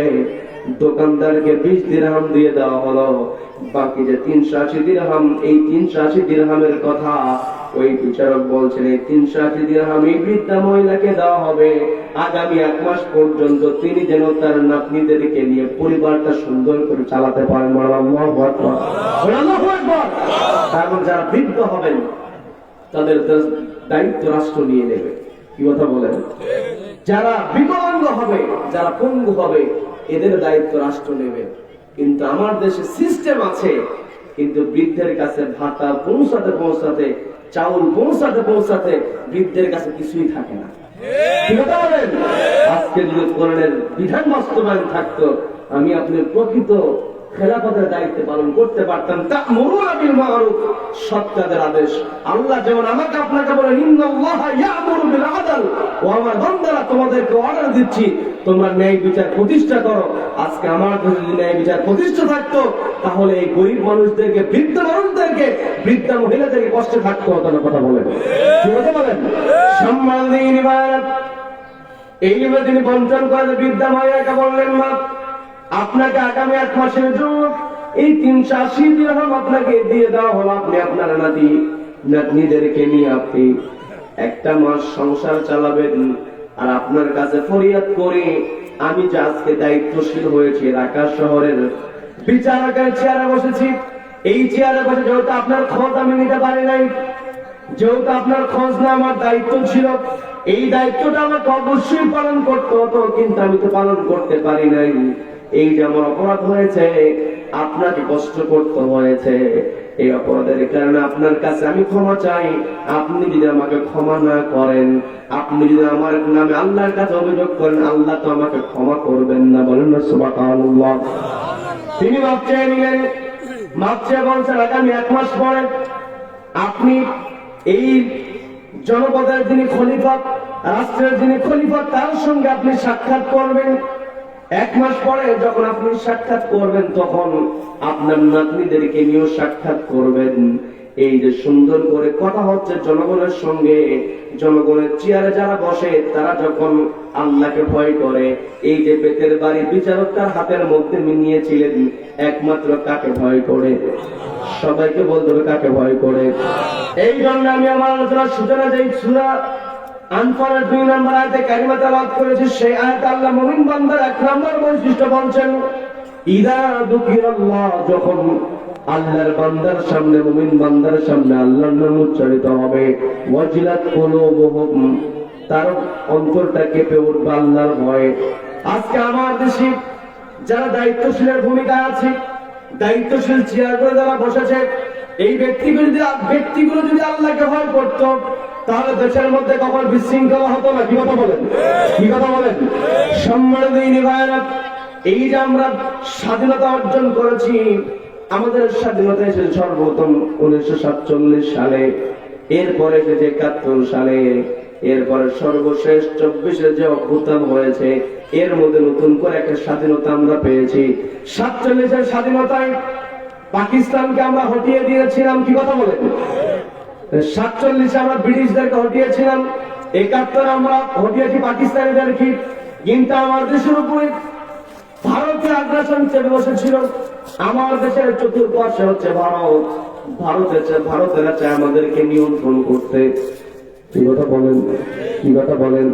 ভারতেরা তাদের যত অবৈধ জিনিস আছে, নেশা থেকে শুরু করে নিয়ে চরিত্র ধ্বংস, সবকিছুর উপকরণ আমাদের দেশের উপরে চাপিয়ে দেয়। তারা চায় আমাদের যুব সমাজকে নষ্ট করতে, যুব সমাজের চরিত্রকে ধ্বংস করার পায় তারা আছে না নাই? সবাইকে বলতে পারছে না নাই? যুব সমাজ আজকে ধ্বংস হয়ে যায়। আজকে যুব সমাজ পরকীয়াতে লিপ্ত হয়ে যায়, নিজেদের চরিত্রকে ধ্বংস করে ফেলছে। কি কথা বলেন? আবার আমার দেশে এমন সিস্টেম চালু হয়ে গিয়েছি, সন্তান কারিগরি টাকা ইনকাম না করলে বিয়ে দিতে চায় না। কি কথা বলেন? আসলে নাই?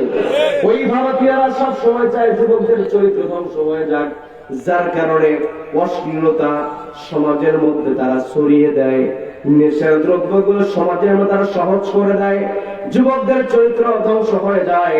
চোখের সামনে সন্তান নারীর সঙ্গে সম্পর্ক করছে, বাপ মা কিছুই বলে না। আছে না নেই? সন্তান বিবাহের কথা বলে, হয়তো বেতন একটু কম, চাকরি কিছু করে, বেতন কম, বলে যে আরো ভালো হোক, আরো ভালো হোক। এইদিকে সন্তানের বয়স 30, 32, 35, 40 পর্যন্ত হয়ে যায়। এত বয়স হয়ে যায়, বাপ মার তখন কোনো করে না। বাপ মার ধান্দা যে আমার সন্তান কি করবে, আরো টাকা ইনকাম করবে। এগুলো করতে গিয়ে আল্লাহ তো জৈবিক চাহিদা দিয়েছেন, যুবকরা তাদের চরিত্র ধ্বংস করে ফেলছে। কি কথা বলেন? এই যে যারা অভিভাবক আছেন, এই যে মুরব্বী বসে আছেন, এই যে দাঁড়িয়ে দাড়ি পাকা মুরব্বী যারা বসে আছেন তারা বলতে পারবেন, ছোটবেলা তারা যখন দেখেছেন তাদের সময় তারা বিয়ে করেছেন অল্প বয়সে। কি কথা বলেন? কি কথা বলেন? অল্প বয়সে বিয়ে করেছেন, কিন্তু এখন বর্তমান সময় এটা উল্টে গিয়েছে। কি কথা বলেন? যার কারণে দিন দিন সমাজের মধ্যে চরিত্রহীন পুরুষের সংখ্যা, চরিত্রহীন নারীর সংখ্যা বেড়েই চলছে। কি কথা বলেন? এই জন্য বিবাহের কথা আল্লাহ স্পষ্ট বলে দিয়েছেন, বিবাহের ব্যবস্থা করলে কেউ যদি ফকির হয়, আল্লাহ ফকির শব্দ ব্যবহার করেছেন, ফকির হয় আল্লাহ কি করবেন, সেখানে গণি বানায় ফেলবেন, ধনী বানায় ফেলবেন আল্লাহ তার নিজের ফদল দিয়া। আল্লাহ বললেন যে তোমাদের দাসীদেরকেও বিয়ের ব্যবস্থা করে দাও। বলেন আল্লাহু আকবার, বলেন আল্লাহু আকবার। যারা দাসী ছিল তাদের ব্যাপারে আল্লাহ বললেন তোমার বিয়ে পড়ায় দাও, আর নিজের সন্তানের বিয়ে দিতে চায়। আছে না নাই? আছে না নাই? এগুলো অধিকাংশ এলাকায় এই পরিবেশগুলো দেখা যায়। এই জন্য মুরব্বী যারা আছেন একটু খেয়াল করবেন, আগের দিনে মানুষ পৃথিবীতে শান্তিতে ছিল, অপরাধ কম ছিল। কি কথা বলেন? কি কথা বলেন? যুবকদের চরিত্র ধ্বংস করে ফেলছে। আপনি আপনার সন্তানকে বিয়ে দিচ্ছেন না যে বেতন আরো বাড়ুক, আরো বেতন বাড়ুক, বেতন দিয়ে আপনি করবেন, চরিত্র যদি নষ্ট হয়ে যায় আপনি বেতন দিয়ে কি করবেন? দুনিয়াতে কষ্ট করলে নবীজি তার স্ত্রীদের সঙ্গে সংসার করেছেন। আয়েশা সিদ্দিকা রাদিয়াল্লাহু তাআলা তিনি বলছেন, নবীজির সঙ্গে আমরা সংসার করেছি, নবীজি আমাদেরকে দামি পোশাক দিতে পারতেন না, দামি উপহার দিতে পারতেন না, নবীজি আমাদেরকে দামি দামি খাবার খাওয়াতে পারতেন না, কিন্তু নবীজির সঙ্গে আমাদের সম্পর্ক ছিল মধুর সম্পর্ক, নবীজির সঙ্গে ভালোবাসা ছিল আমাদের মধুর ভালোবাসা। আপনিও অর্থ দিয়ে কি করবেন? যেই পরিবারে দেখবেন টাকা পয়সা বেশি, ওই পরিবারে অশান্তিও বেশি। কি কথা বলেন? এই জন্য আপনার যদি মনে হয় যে আপনার ছেলেকে বিয়ে করালে বেতন এখন কম, এমন হতে পারে বিয়ে করাবেন দিন পরের মাসে তার প্রমোশন হয়ে গেছে। কি কথা বলেন? যখন এমন ভাব দেখা যায় না বিয়ে করলে বউকে খাওয়াবে, কি মনে হয় যে সে হাতির মতো খাইবে। কি কথা বলেন? কি কথা বলেন? মানে তার মানে মেয়েকে খাদক বানায় দেয়। কি কথা বলেন? খাদক বানায় দেয়। কি খাবে? আপনি যা খান সেটাই খাবে, আপনার সন্তান যা খায় সেটাই খাবে। কি কথা বলেন? কি কথা বলেন? আপনার দায়িত্ব আছে, আপনি পিতা মাতা হয়েছেন, মুরব্বী হয়েছেন, আপনার মেয়ে আছে, আপনার দায়িত্ব মেয়েকে সব পথস্থ করবেন। আপনার ছেলে আছে, আপনার ছেলেকে আপনার বিবাহ দেওয়ার ব্যবস্থা আপনাকে করতে হবে। আপনি যদি এগুলো না করেন আর আপনার সন্তান যদি অন্যায় লিপ্ত হয়, এর গুনাহ আপনার আমলনামায় আসবে না। আউযুবিল্লাহ। এই জন্য যুবকদের কি ঈমান পাকাপোক্ত করতে হবে। এই যুবকদেরকে দিয়ে সমাজে পরিবর্তন আনতে হবে। কি কথা বলেন?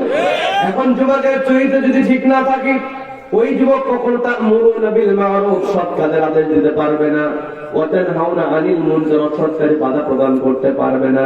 যার কারণে আমার আপনার দায়িত্ব হলো, এই পৃথিবীতে আমি আপনি যেখানে আছি সেখানে আপনাকে দায়িত্বশীল ভূমিকায় থাকতে হবে।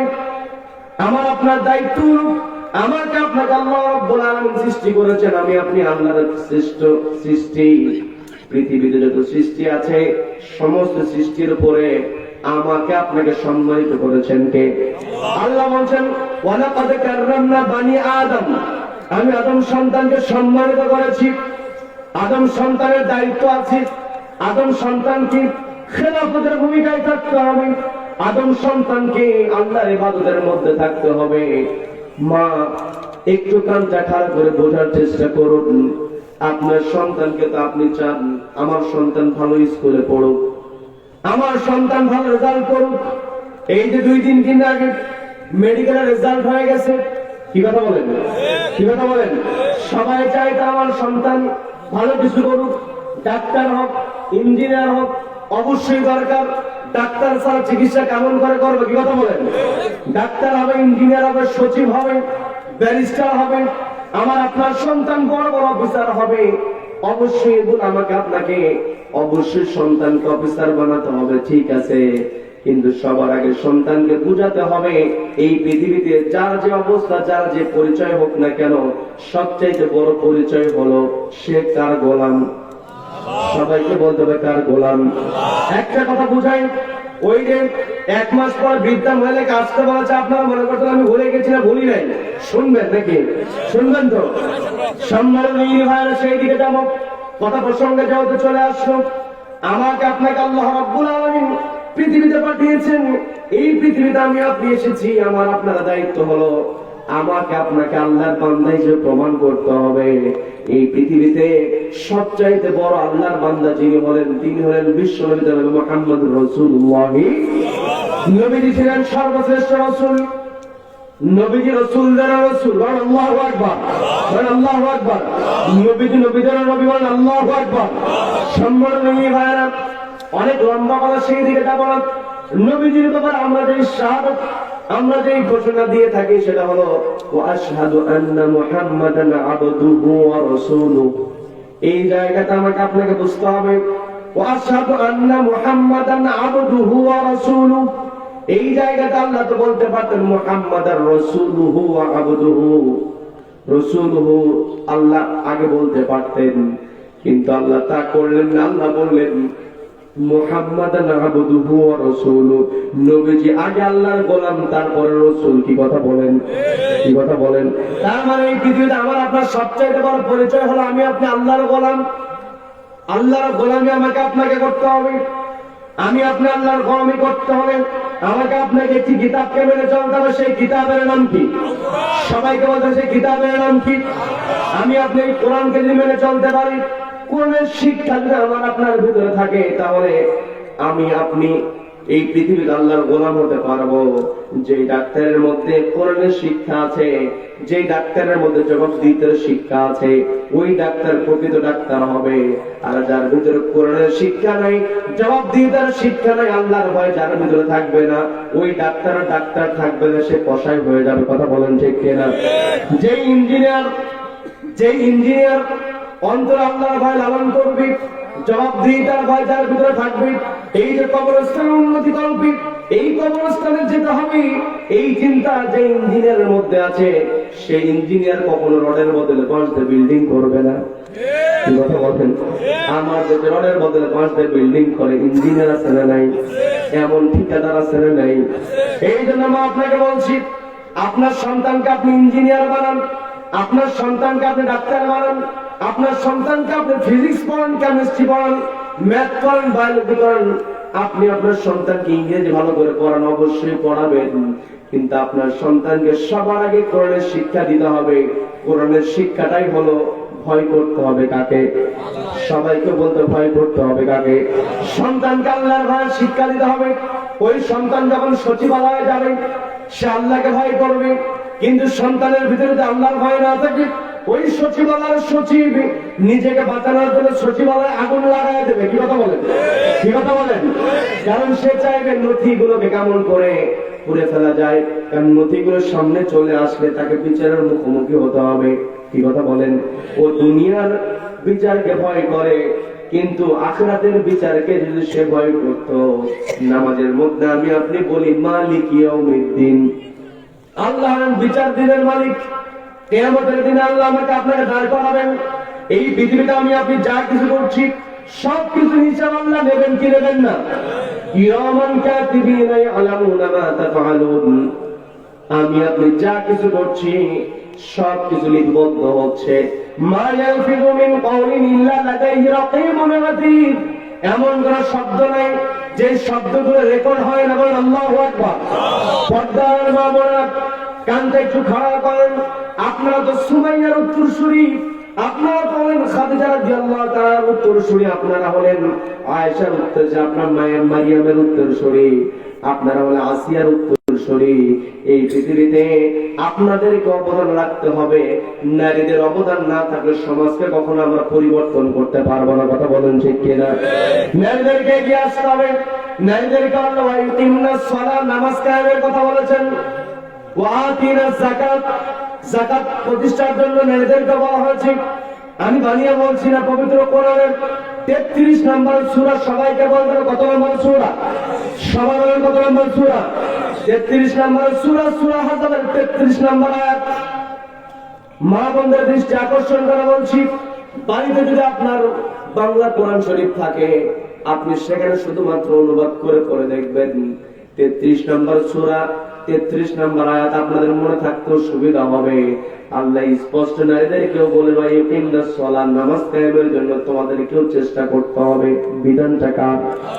সবাইকে বলতে বিধানটা কার? ও আমার পর্দার মা বোনেরা, নারীদের কেমন অবদান ছিল অনেক লম্বা ঘটনার দিকে যাব না। নবীজির ফুফু যিনি ছিলেন সাফিয়া বিনত আব্দুল মুত্তালিব, সাফিয়া রাদিয়াল্লাহু তাআলা আনহা তিনি যখন শুনতে পারলেন উহুদের প্রান্তরে তার ভাই হামজা রাদিয়াল্লাহু তাআলা কলিজাটাকে বের করে চিবানো হয়েছে, ভাইয়ের মৃত্যুর সংবাদ যখন শুনেছে বোন অস্থির। কি কথা বলেন? এই পৃথিবীতে বাপ মায়ের চাই পরেই যদি কার ভালোবাসা থাকে সেটা হলো বোনের ভালোবাসা ভাইয়ের প্রতি। কি কথা বলেন? বোনেরা সবসময় ভাইকে ভালোবাসে, কিন্তু ভাইরা তো বোনদেরকে ঠকায় দেয়। কি কথা বলেন? সচেতন হতে হবে। আমি সেই লম্বা কথার দিকে যাব না, আপনি ইঙ্গিত পাইলে বুঝতে পারবেন এই রাস্তায় কবরস্থান উন্নতি করবে মাহফিল। আমার আপনার বিগত জিন্দেগিতে কি অপরাধ আছে সে অপরাধ আমাকে আপনাকে স্মরণ করতে হবে, যেটা বলতে নিয়েছিলাম। হামজা রাদিয়াল্লাহু তাআলা তার কলিজা চিবানো হয়েছে, তার দেহটা দেখবেন, মৃতদেহ দেখবেন, শহীদের লাশটা দেখবেন। সাফিয়া রাদিয়াল্লাহু তাআলা তিনি দৌড় দিয়েছেন, নবী শুনতে পারেন তার ফুফু ভাইকে দেখতে এসেছেন। সাফিয়া রাদিয়াল্লাহু তাআলার পুত্র অর্থাৎ নবীর ফুফাতো ভাই যিনি জুবাইর রাদিয়াল্লাহু তাআলা তাকে নবীজিকে ডাক দিয়ে বলছেন, শুনলাম ফুফু নাকি ওটা তোমার মা নাকি হামজা রাদিয়াল্লাহু তাআলার চাচার লাশটা দেখতে আসছেন, তুমি নিষেধ করে দাও। ক্ষতবিক্ষত লাশ, ভাইয়ের এই দেহ দেখে বোন কষ্ট পাবে, থামায় দাও, তিনি যেন আসতে না পারেন। চলে গিয়েছেন। জুবাইর রাদিয়াল্লাহু তাআলা তার মাকে গিয়ে বলছেন, না না আপনি সেখানে যেতে পারবেন না, বিশ্বনবী নিষেধ করেছেন। যখন নিষেধের কথা বলা হলো, সাফিয়া রাদিয়াল্লাহু তাআলা নাকি বললেন, কি বলে নিষেধ করেছে, কি বলে নিষেধ করেছে শুনবেন নাকি মোনাজাত দেব? শুনবেন? আজকে মাহফিল কয় তারিখে? এখন কয় তারিখ? 23 তারিখ। এই ঘটনা আবার ওইদিকে আরেকটা ঘটনা, বৃদ্ধা মহিলা, দুইটা ঘটনা। হঠাৎ করে আরেক ঘটনা ঢুকে বিপদের মধ্যে পড়ে গেল, সময় বেশি লাগবে। আবার ভাই জানেরা তাদেরও একটা টার্গেট থাকে, তাদের টার্গেট অবশ্য আমার পূর্বে কামরুদ্দিন জিহাদি তিনি অনেকটা আদায় করে ফেলেছেন।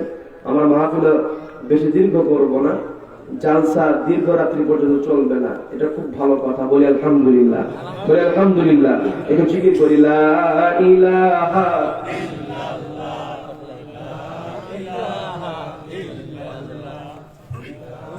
সুবহানাল্লাহ আলহামদুলিল্লাহ লা ইলাহা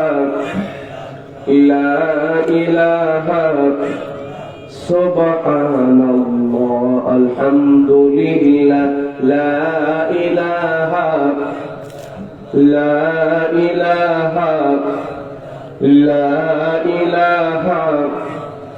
সুবহানাল্লাহ আলহামদুলিল্লাহ লা ইলাহা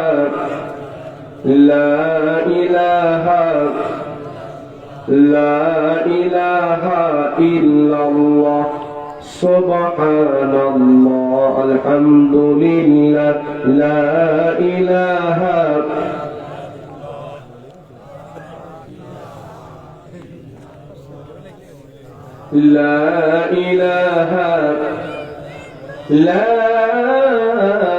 ইলাহা ইল্লাল্লাহু মুহাম্মাদুর রাসূলুল্লাহ সাল্লাল্লাহু আলাইহি ওয়াসাল্লাম।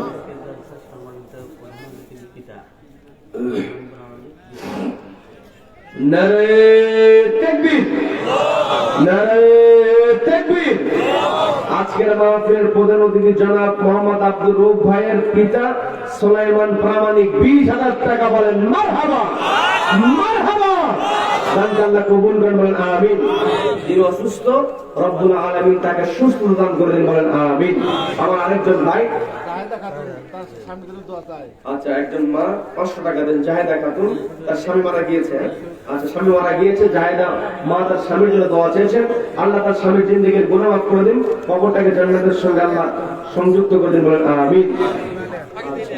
আচ্ছা আমাদের আমাদের প্রধান অতিথির সম্মানিত পিতা তিনি অসুস্থ হয়ে আছে, রব্বুল আলামিন তার পিতাকে সুস্থ দান করুন, বলেন আমিন। আল্লাহ তার রহমতের চাদর ঢেকে রাখুন, বলেন আমিন। আল্লাহ এই দানকে নাজাতের ওসিলা হিসেবে আল্লাহ কবুল করলেন, বলেন আমিন। আচ্ছা, আমরা মনোদের মধ্যে তার জন্য দোয়া করব। এখন আমরা আল্লাহর কাছে ফরিয়াদ করি, আমাদের প্রধান অতিথির সম্মানিত পিতাকে আল্লাহ ক্ষমা করে দিন, আল্লাহ তাকে নেক হায়াত দান করে দিন, আল্লাহ তাকে রহমতের চাদর ঢেকে রাখুন, বলেন আমিন। আচ্ছা, সিরাজুল ইসলাম ভাই তরুণ উদ্যোক্তা 2000 টাকা, বলেন মারহাবা মারহাবা। আমার সিরাজুল ইসলাম ভাই দানকে আল্লাহ কবুল করেন, বলেন আমিন।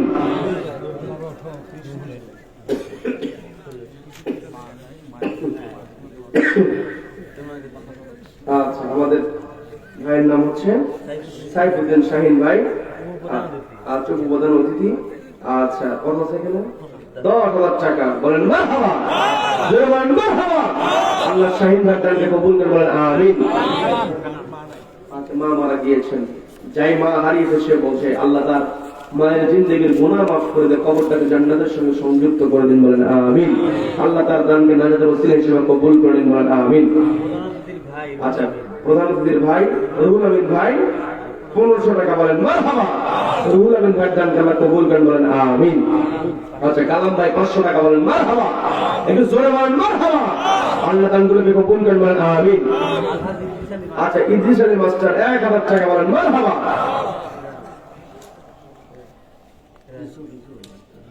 আচ্ছা, আলহাজ ইউসুফ আলী 1000 টাকা, বলেন মারহাবা। ইউসুফ আলী সাহেবের দানকে আল্লাহ কবুল করেন, বলেন আমিন। এই সকলের দানগুলোকে আল্লাহ নাজাতের ওসিলা হিসেবে কবুল করেন, বলেন আমিন। আচ্ছা, জাফর মোল্লা 1000 টাকা, বলেন মারহাবা। আল্লাহ দানকে কবুল করেন, বলেন আমিন। যার যেমন সামর্থ্য আছে।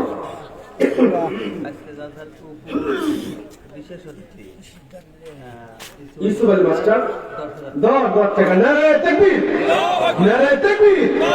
আচ্ছা, ইউসুফ আলী মাস্টার 10,000 টাকা, বলেন মারহাবা মারহাবা। দানকে আল্লাহ কবুল করেন, বলেন আমিন। রেজাল করি ভাই 500 টাকা, বলেন মারহাবা।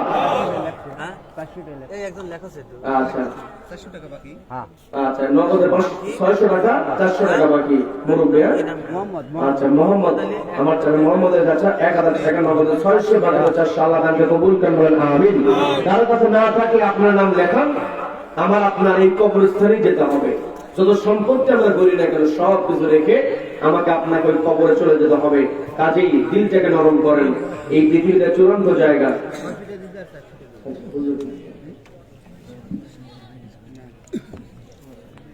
সোনার দাম পাবি, আমার মা অসুস্থ আছে, আমার বাবা মারা গেছে।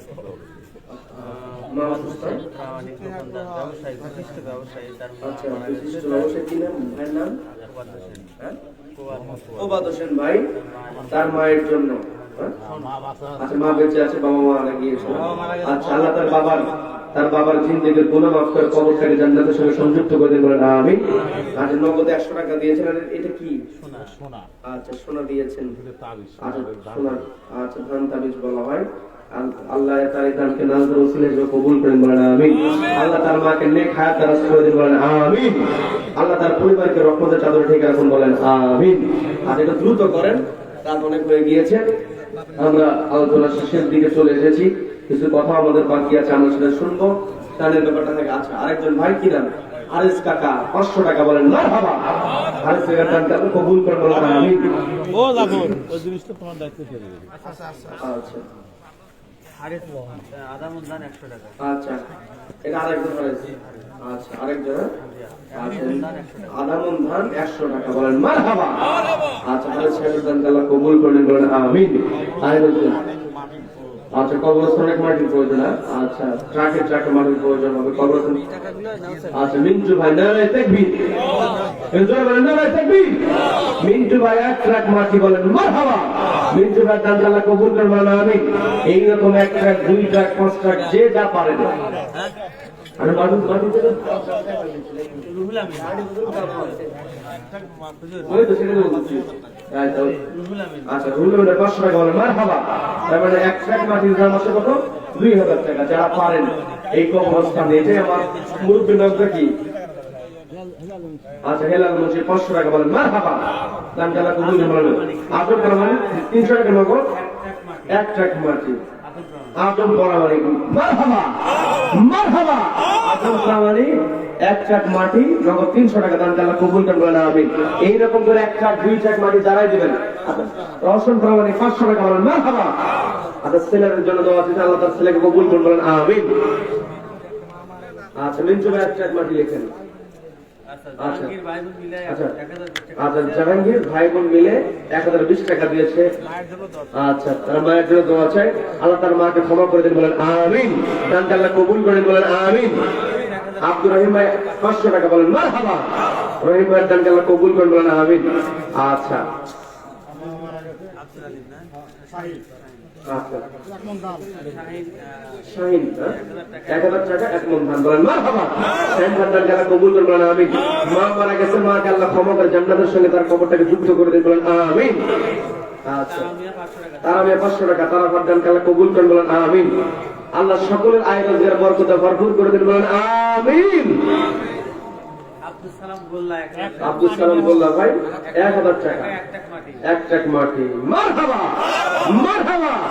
আব্দুল সালাম গোল্লা সাহেবের দান আল্লাহ কবুল করেন বলেন আমিন। আয় রোজগার আল্লাহ বরকতে ভরপুর করে দেন বলেন আমিন। আচ্ছা একটু দ্রুত করেন যার কাছে টাকা এখন নেই নামটা লেখা দেন। নজরুল ভাই 3 দিন নারে তাকবীর। নজরুল ভাই 3 ট্রাক মাটি বলেন মারহাবা। নজরুল ভাই দানকে আল্লাহ কবুল করেন বলেন আমিন। আয় রোজগার আল্লাহ বরকতে ভরপুর করে দেন বলেন আমিন। আচ্ছা আচ্ছা আচ্ছা আমাদের একেবারে আমরা শেষ সময় চলে এসেছি, আমরা বেশি দেরি করব না। আবার ফজরের নামাজের দিকে আমাদের খেয়াল করতে হবে। আচ্ছা যে সমস্ত ভাইরা এখনো দোটানায় আছেন দেবেন কি দেবেন না, এই দোটানায় থাকার কোনো দরকার নেই। আপনি দিলটা নরম করেন। পর্দালে মা বোনদেরকে দৃষ্টি আকর্ষণ করে বলছি, মা বোনেরা এই যে ভাইরা ব্যাগ নিয়ে গেছে আপনাদের পকেটে যা আছে, পকেটে যার কাছে যা আছে পকেটে যা আছে হাত দিয়ে দেন, যা আছে দিয়ে দেন। মা বোনদের দৃষ্টি আকর্ষণ করে বলছি, মা বোনেরা আপনাদের দিলটা নরম করেন। আপনাদের আচ্ছা একজন মহিলা বলে 100 টাকা দিয়েছে, মা মারা গেছে। আচ্ছা এক মহিলা 100 টাকা দিয়েছে, তার মা মারা গিয়েছেন। আল্লাহ তার মায়ের জিন্দেগির গুনাহ মাফ করে দিয়া কবরটাকে জান্নাতের সঙ্গে সংযুক্ত করে দেন বলেন আমিন। আমার সেই মায়ের যে 100 টাকা দিন দান করেছে দানকে আল্লাহ কবুল করেন বলেন আমিন। আচ্ছা একটু দ্রুত করেন, আমরা শেষের দিকে চলে যাই। প্রচন্ড শীত আজকে। আল্লাহ রাব্বুল আলামিন আমরা কষ্ট করে যে অংশগ্রহণ করলাম, কথাগুলো শুনলাম, এগুলো আমাদের নাজাতের ওসিলা হিসেবে আল্লাহ কবুল করেন বলেন আমিন। আচ্ছা আচ্ছা আলিয়া খাতুন আমার মা 1000 টাকা, তার পিতা আব্দুল গফুর, আমার মায়ের দানকে আল্লাহ কবুল করেন বলেন আমিন। মনের নেক মাকসুদকে আল্লাহ পূর্ণ করে দেন বলেন আমিন। আচ্ছা এই কবরস্থানটা আমাদের চূড়ান্ত জায়গা। আপনাকে আপনাকে এই কবরস্থানে যেতে হবে। এই চূড়ান্ত জায়গার জন্য আমার আপনার যা সামর্থ্য আছে, আপনার মাটি দিতে পারেন, আপনি টাকা দিতে পারেন, ধান দিতে পারেন, ইট দিতে পারেন, সিমেন্ট দিতে পারেন, বালি দিতে পারেন, যে যেটা পারেন। কাছে নাই নামটা লেখায় দেন। আমি আপনি দুনিয়াতে যেদিন এসেছি আমার আপনার কিছুই ছিল না, যেদিন চলে যাবে কিছুই থাকবে না। এই আমলগুলো আমার আপনার জন্য থেকে যাবে, সৎকা জারিয়া থেকে যাবে। কাজে দিলটা নরম করেন, দিলটা নরম করে পর্দালের মা বোনদের দৃষ্টি আকর্ষণ করে বলছি, মা আপনার দিলটা নরম করে আপনি যা পারেন আপনি অংশগ্রহণ করেন। আচ্ছা নজরুল ভাই 3 টাকা। আচ্ছা নজরুল ভাই ট্রাক মাটি দিয়েছেন। আচ্ছা ঠিক আছে নজরুল ভাই 3 ট্রাক মাটি দিয়েছেন। সুপচাঁদ আচ্ছা 1000 টাকা 200 টাকা। আব্দুল সামাদের স্ত্রী আচ্ছা 1020 টাকা। আচ্ছা সিদ্দিক মোল্লা 1 মন ধান। আচ্ছা আল্লাহ দানগুলোকে কবুল করেন বলেন আমিন।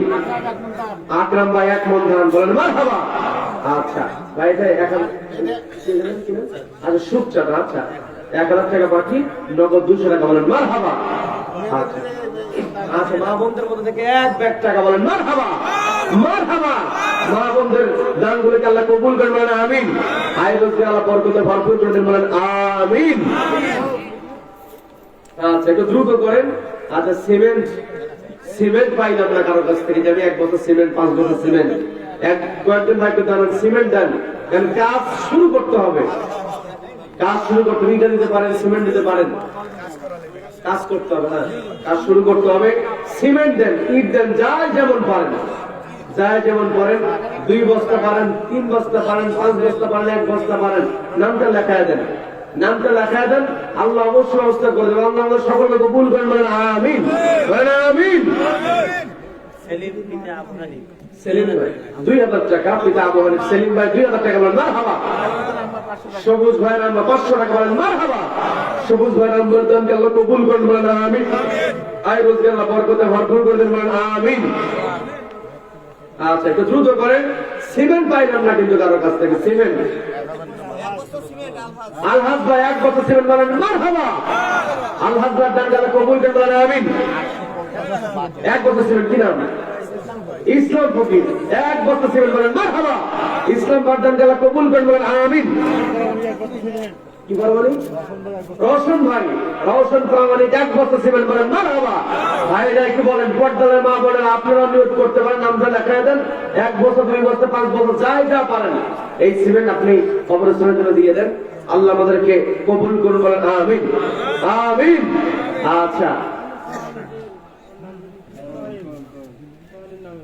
আচ্ছা, শাহিনের শাহিন, আচ্ছা শাহিন, তার ছেলে চয়ন 1 মণ ধান, বলেন মারহাবা। চয়ন ভাইয়ের আব্বা মারা গিয়েছেন, আল্লাহ তার বাবার জিন্দেগির গুনাহ মাফ করে দিয়ে কবরটাকে জান্নাতের সঙ্গে সংযুক্ত করে দেন, বলেন আমিন। পর্দার মা বোনদের দৃষ্টি আকর্ষণ করে বলছি, মা আপনি আপনার দিলটাকে নরম করেন। আচ্ছা, রওশন ভাই 1 বছর ছিল না? আচ্ছা, বলা হয়েছে। আচ্ছা মা, আপনিও দিলটা নরম করেন। এই কবরস্থান চূড়ান্ত জায়গা, এই কবরস্থান আমাকে আপনাকে আসতে হবে, চূড়ান্ত জায়গা আমাকে আপনাকে দাফন করা হবে। কাজেই আপনি যা পারেন। গোলজার ভাই 1 বস্তা সিমেন্ট, বলেন মারহাবা। গোলজার ভাই দান আল্লাহ কবুল করেন, বলেন আমিন, বলেন আমিন। আচ্ছা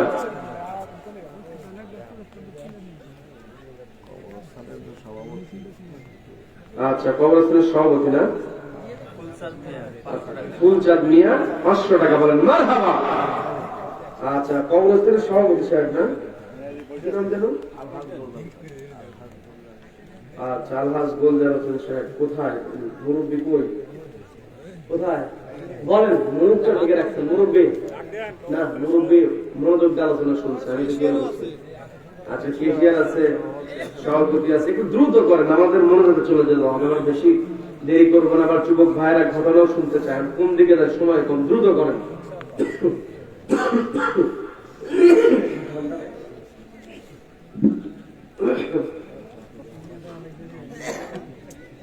আচ্ছা ভাইরা বলেন, সিমেন্ট দেবেন, সিমেন্ট দেবেন, টাকা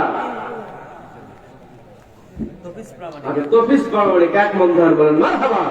মুরব্বির দানকে আল্লাহ কবুল করেন, বলেন আমিন।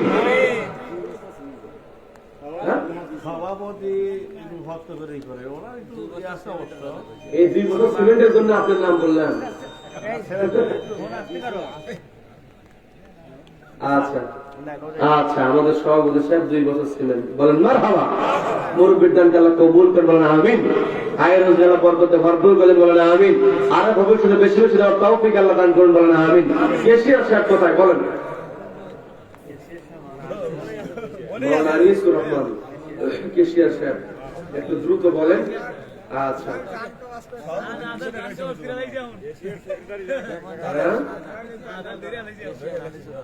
2 মণ ধান, আচ্ছা ঠিক আছে। কেশিয়ার সাহেব 2 মণ ধান, বলেন মারহাবা। জোরে বলেন মারহাবা। দানগুলোকে আল্লাহ কবুল করেন, বলেন আমিন। আয় রোজগার আল্লাহ বরকতে ভরপুর করেন, বলেন আমিন। সকলের দানকে আল্লাহ নাজাতের ওসিলা হিসেবে কবুল করেন, বলেন আমিন।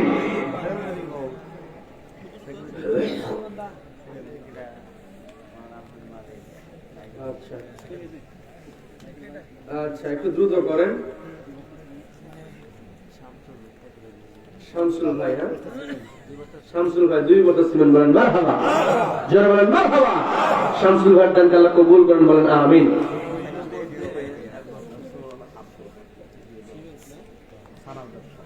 আব্দুল হাকিম ভাই,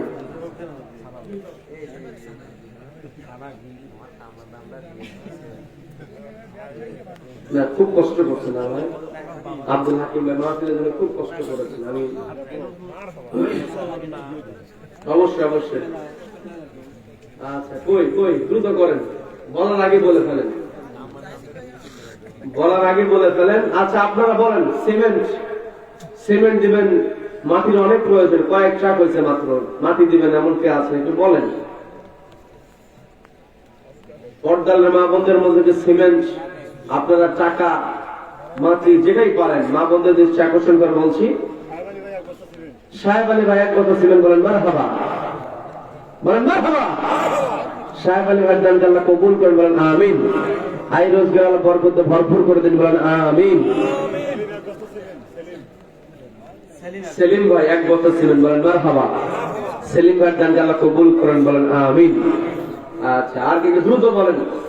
আচ্ছা বলেন বলেন দ্রুত বলেন। সিমেন্ট, সিমেন্ট, ধান, যাই যেটা বলেন, ধান, সিমেন্ট, মাটি, ইট। ইট কেউ দিল না এখনো পর্যন্ত।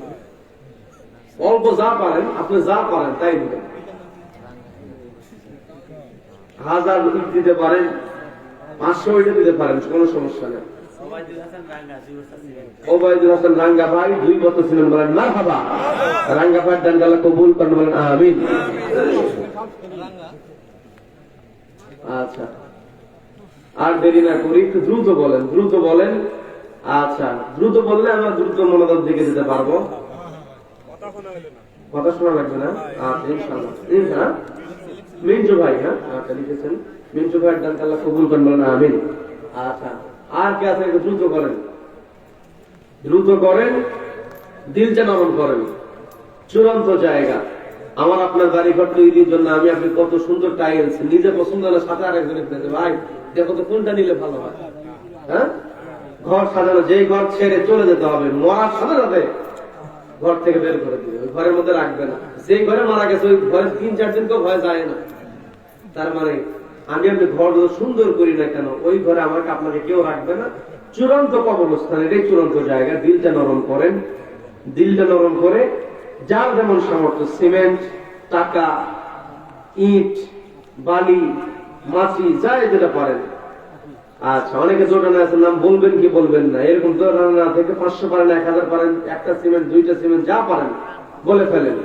মা বোনদের মধ্যে সিমেন্ট, মা বোনদের মধ্যে টাকা, এখানে নাম লেখাতে পারেন। মা বোনের অনেকে দিয়েছেন, মা বোনদের দান আল্লাহ কবুল করেন, বলেন আমিন।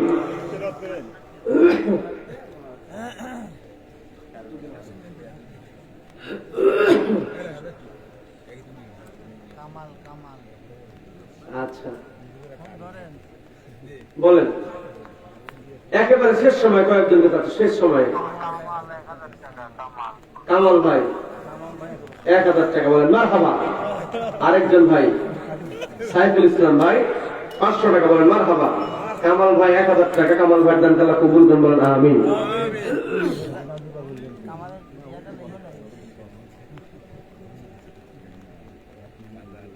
বলেন সিমেন্ট দেন একটু, কয়েক বস্তা সিমেন্ট হয়েছে, আর কয়েক বস্তা সিমেন্ট একটু আসলে ভালো হতো। ট্রাক, কয়েক ট্রাক মাটি হয়েছে, আর একটু মাটির দরকার। আচ্ছা,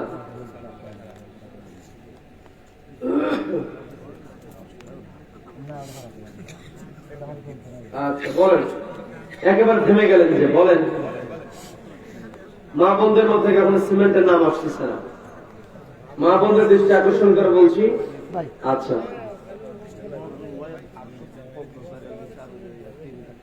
আচ্ছা, 850 টাকা দিয়েছেন, 3 ট্রাক মাটি।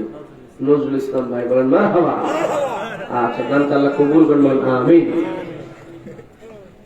আচ্ছা, একেবারে শেষের দিকে মোনাজাত। হ্যাঁ,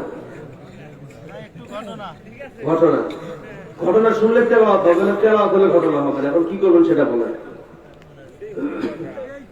না, আর 12:30 পার হয়ে গেছে, এত দেরি করা যাবে না। আচ্ছা, আব্দুল হাকিম ভাই কিছু বললো না? না, আব্দুল হাকিম ভাই শহীদুল ভাই খুব সম্পর্ক ভালো। এদের হাকিম ভাই কোনো কিছু ছাড়া না পড়ে, এদের স্মরণ করে দিচ্ছে বারবার। সেটা তো বলছি, সম্পর্ক ভালো, এই জন্য কি বলছি। আচ্ছা, কি কি ঘটনা বলেছিল? 1 লাখ না কি কইলো? আব্দুল হাকিম সাহেব 1000 টাকা দিলেন। 1 লাখ না কি কইলো? 1 লাখ 1000 আজ দিলে 1 লাখ না কি দেয়লো? 1000 টাকাতে গাড়ি কিনুক খান। মানবো না, মানে না। গাড়ি কিনুক।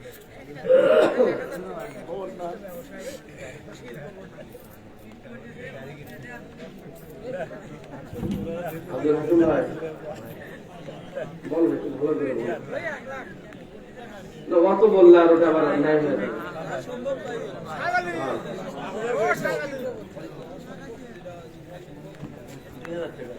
হুম? 2000 টাকা আব্দুল হাকিম ভাই 2000 টাকা বলেন মারহাবা মারহাবা। আল্লাহ দানকে কবুল করুন বলেন আমিন। আয় রোজগার আল্লাহ বরকত ভরপুর করে দেন বলেন আমিন। সম্মানিত ভাইরা, যে ঘটনায় ছিলাম ওই বিচারক বলছেন, বৃদ্ধা মহিলাকে বললেন 1 মাস পরে আপনি আপনার নাতনিদেরকে নিয়ে খলিফার দরবারে হাজির হবেন। 1 মাস পরে নাতনিদেরকে নিয়ে যখন ওই বৃদ্ধা মহিলা খলিফার দরবারে প্রবেশ করলেন, খলিফার দরবারে প্রবেশ করার পরে তিনি চমকে গেলেন। তিনি লক্ষ্য করে দেখলেন খলিফার আসনে যিনি বসে আছেন তিনি আর কেউ নন, 1 মাস পূর্বে চুরির গায়ে হাতের মধ্যে 20টা বেতের বাড়ি যিনি নিয়েছিলেন তিনি হলেন সেই খলিফা। বলেন না সুবহানাল্লাহ। ওই যে চিঠি লেখা হয়েছিল রাকা শহরের বিচারক অসুস্থ, আপনি ব্যবস্থা করুন। পাল্টা চিঠি তিনি লিখেছেন আগামী 1 সপ্তাহের মধ্যে তোমাদের রাকা শহরের বিচারক চলে যাবে। ওই সময় তিনি তার নিজের পরিচয়টাকে লুকিয়ে রাখলেন। তিনি দেখতে চাইছেন তার রাজত্বে তার রাষ্ট্রের মধ্যে কেমন বিচার কার্য পরিচালনা হয়, মানুষ তাদের কথাগুলো কেমন করে ব্যক্ত করতে পারে তিনি পরীক্ষা করতে চেয়েছিলেন একমাত্র কার সন্তুষ্টির জন্য। সবাইকে বলতে হবে কার সন্তুষ্টির জন্য। যখন তিনি দেখতে পেলেন ওই বৃদ্ধা মহিলা চমকে যাওয়ার পরে খলিফা সেখান থেকে এসে বলছেন, মা আপনি আমাকে দেখে ঘাবড়াবেন না, আমি গিয়েছিলাম বিচারক অসুস্থ ছিল। বর্তমান সময়ে তো কোন দেশের রাষ্ট্রপতির চেহারা কেমন, ট্রাম্প কথা বলতে নিয়ে মুখ কেমন বাঁকা করে, চায়ের স্টলের মধ্যে গ্রামের রিক্সাওয়ালা সেটা বলে দিতে পারে, কি কথা বলেন। তৎকালীন সময় তো প্রযুক্তি ছিল না, চেহারা লুকানোর কোন সুযোগ ছিল না, চেহারা লুকানোর সুযোগ ছিল, বর্তমানে তো লুকানো যায় না। ওই সময় খলিফা তিনি তার চেহারাটাকে লুকিয়ে যারা তাকে চিনতে তাদেরকে বলছে আমার পরিচয়টা তোমার গোপন রাখিও, প্রকাশ করার দরকার নেই, কারণ খলিফার পরিচয় যখন প্রকাশিত হয়ে যাবে অনেকে প্রাণ খুলে কথা বলার সাহস পাবে না, কি কথা বলেন। ওই দিকে আর না যাই, এই যে বৃদ্ধা মহিলা হাজির হয়েছে, খলিফা বলছেন ওই দিন আমি আপনার কাছে ক্ষমা চেয়েছিলাম, রাকা শহরের একজন বিচারক হিসাবে আমি আপনার কাছে ওই দিন ক্ষমা চেয়েছিলাম, কিন্তু আমি তো সবচেয়ে বড় অপরাধী আপনার খোঁজটা আমি নিতে পারি নাই। আমার যে অপরাধ হয়েছে খলিফা হিসেবে যে দায়িত্ব আপনার ব্যাপারে আমার পালন করা দরকার ছিল পালন করতে পারি নাই। এই পৃথিবীতে আপনার কাছে ক্ষমা চাই, আপনি আমাকে ক্ষমা করে দিন। তবু মালিক ইয়াউমিদ্দিন, যেই দিন আল্লাহ বিচার কায়েম করবেন ওই দিন যেন আপনি আল্লাহর দরবারে আমার বিরুদ্ধে কোনো অভিযোগ না করেন। বলেন না সুবহানাল্লাহ। আর আপনার জন্য ভাতার ব্যবস্থা করে দেওয়া হলো, আমি নতুন করে মাসিক হারে আপনার ভাতার ব্যবস্থা করে দেবো, আপনার নাতিদের খোঁজ খবর আমি রাখবো। যারা চেয়ারে বসবে শুধুমাত্র চেয়ারটাকে নিজের ক্ষমতার জায়গা মনে করা যাবে না, নিজের ইনকাম সোর্সের জায়গা মনে করা যাবে না। ভয় করতে হবে কাকে? সবাইকে বলতে হবে ভয় করতে হবে কাকে? আমার আপনার টার্গেট হলো আমাকে আপনাকে যদি আল্লাহ চেয়ারে বসায় দেন তাহলে চেয়ারে বসে আল্লাহকে ভয় করতে হবে। আর চেয়ারে বসানোর কোন সুযোগ যদি আমার আপনার সামনে চলে আসে তখন দেখতে হবে কোন ব্যক্তি আল্লাহকে ভয় করে তাকে চেয়ারে বসানোর চেষ্টা করতে হবে। কি কথা বলেন? কি কথা বলেন? আমার আপনার সতর্ক হতে হবে। আল্লাহ বলেন মাইয়াশফা শাফাআতান হাসানাত ইয়াকুল লাহু নাসীবুম মিনহা ওয়া মাইয়াশফা শাফাআতান সাইয়্যাতান ইয়াকুল লাহু কিফলুম মিনহা। যেই ব্যক্তি শাফাআত করবে হাসানা ভালো কাজে, ইয়াকুল লাহু নাসীবুম মিনহা, নিজে সরাসরি ভালো কাজ করবে না কিন্তু ভালো কাজ সুপারিশ করবে, নিজে সরাসরি ভালো কাজ করবে না কিন্তু ভালো মানুষকে সুপারিশ করবে। রব্বুল আলামিন ভালো মানুষকে সুপারিশ করার কারণে ভালো মানুষ ভালো কাজ করবে, রব্বুল আলামিন তার একটা অংশ তার আমল নামে যুক্ত করে দেবেন। বলেন না সুবহানাল্লাহ। আবার আল্লাহ বলেন ওমাইয়াশফা শাফাআতান সাইয়্যা, যেই ব্যক্তি খারাপ কাজ সুপারিশ করবে, খারাপ ব্যক্তির জন্য সুপারিশ করবে, নিজে খারাপ কাজ করবে না কিন্তু খারাপ ব্যক্তির জন্য সুপারিশ করবে। খারাপ কাজ সুপারিশ করবে, নিজে খারাপ কাজ না করলে ইয়াকুল্লাহু কিফলুম মিনহা, ওই খারাপ কাজের একটা গুনাহ তার আমলনামায় যুক্ত হবে। নাউযু বিল্লাহ। পবিত্র কোরআন 4 নম্বর সূরা নিসার 85 নম্বর আয়াত আল্লাহ স্পষ্ট বলে দিলেন, কাজেই পৃথিবীতে আমার আপনার সুপারিশ করতে হবে, আমার আপনার চলতে হবে ভালো মানুষের সঙ্গে। যে মানুষ সমাজের ন্যায় বিচার প্রতিষ্ঠার জন্য কাজ করে, মুসলমানের দায়িত্ব সেই মানুষের সঙ্গেই থাকা। কি কথা বলেন? আল্লাহ আমাদেরকে কবুল করেন, বলেন আমিন, বলেন আমিন। যতগুলো কথা হলো রব্বুল আলামিন আমাদের বাস্তব জীবনে আমল করার তৌফিক দান করুন, বলেন আমিন। আচ্ছা, আমরা একেবারে শেষ প্রান্তে চলে এসেছি। সবাই বলে আস্তাগফিরুল্লাহ, সবাই বলে আস্তাগফিরুল্লাহ রাব্বি মিন কুল্লি যানবি ওয়া আতুবু ইলাইহি লা হাওলা ওয়ালা কুওয়াতা ইল্লা বিল্লাহিল আলিয়্যিল আযীম। আমিন রাব্বাল আলামিন, আমিন রাব্বাল আলামিন। اللهم آمين. ربنا ظلمنا أنفسنا وإن لم تغفر لنا وترحمنا لنكونن من الخاسرين. ربنا فاغفر لنا ذنوبنا وكفر عنا سيئاتنا وتوفنا مع الأبرار. ربنا ظلمنا أنفسنا وإن لم تغفر لنا وترحمنا لنكونن من الخاسرين.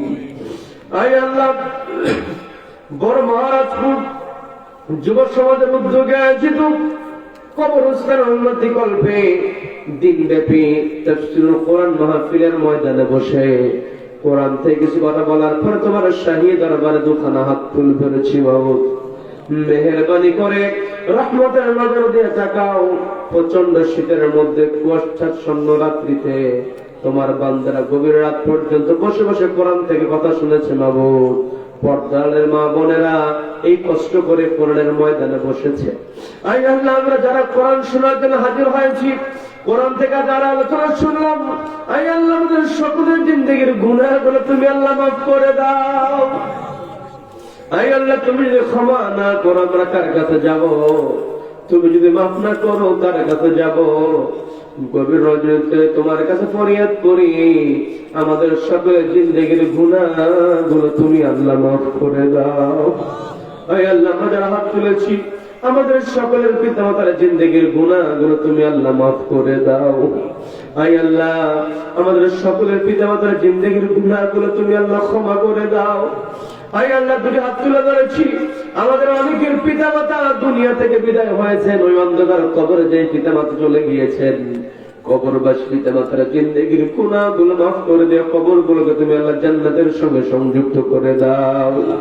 আয় আল্লাহ, দুটি হাত তুলে ফরিয়াদ করি, আয় আল্লাহ আমাদের অসুস্থ পিতা মাতাকে তুমি আল্লাহ সুস্থতা দান করে দাও। আয় আল্লাহ, আমাদের ঘরে যাদের পিতা মাতা অসুস্থ হয়ে আছে মেহেরবানি করে সুস্থতা দান করে দাও। আয় আল্লাহ, বিশেষ করে আজকের মাহফিলের প্রধান অতিথির পিতা অসুস্থ, মেহেরবানি করে সুস্থতা দান করে দাও। আয় আল্লাহ, মনে করে সকলের নাম তো বলতে পারলাম না, আমাদের যাদের ঘরে পিতা মাতা অসুস্থ আছে মেহেরবানি করে সুস্থতা দান করে দাও। জীবিত পিতা মাতাকে ইসলামের উপরে তুলে ঈমান না কবুলের তৌফিক তুমি আল্লাহ দান করো। আয় আল্লাহ, দোয়া চেয়েছেন, আয় আল্লাহ আজকের মাহফিলের আয় আল্লাহ প্রধান অতিথি সাইফুদ্দিন শাহিন ভাই তার মায়ের জন্য দোয়া চেয়েছে। আয় আল্লাহ, তার মাকে ক্ষমা করে দাও। আয় আল্লাহ, এমনই করে মা বাবার জন্য অনেকেই দোয়া চেয়েছেন। আয় আল্লাহ, সকলের ফরিয়াদ গুলো তুমি আল্লাহ শোনো। আয় আল্লাহ, ফরিয়াদ গুলোকে তুমি আল্লাহ কবুল করো। আয় আল্লাহ, তুমি হাত তুলে ধরেছি তোমার কাছে সকলে মিলে ফরিয়াদ করি, জীবিত মৃত সকল পিতা মাতাকে তুমি তোমার রহমতের চাদরে ঢেকে রাখো। তুমি তো আমাদেরকে শিখিয়ে দিয়েছো রব্বির হামহুমা কামা রাব্বায়ানি সগীরা, রব্বির হামহুমা কামা রাব্বায়ানি সগীরা। সবাই আমার সঙ্গে বলুন, রব্বির হামহুমা কামা রাব্বায়ানি সগীরা।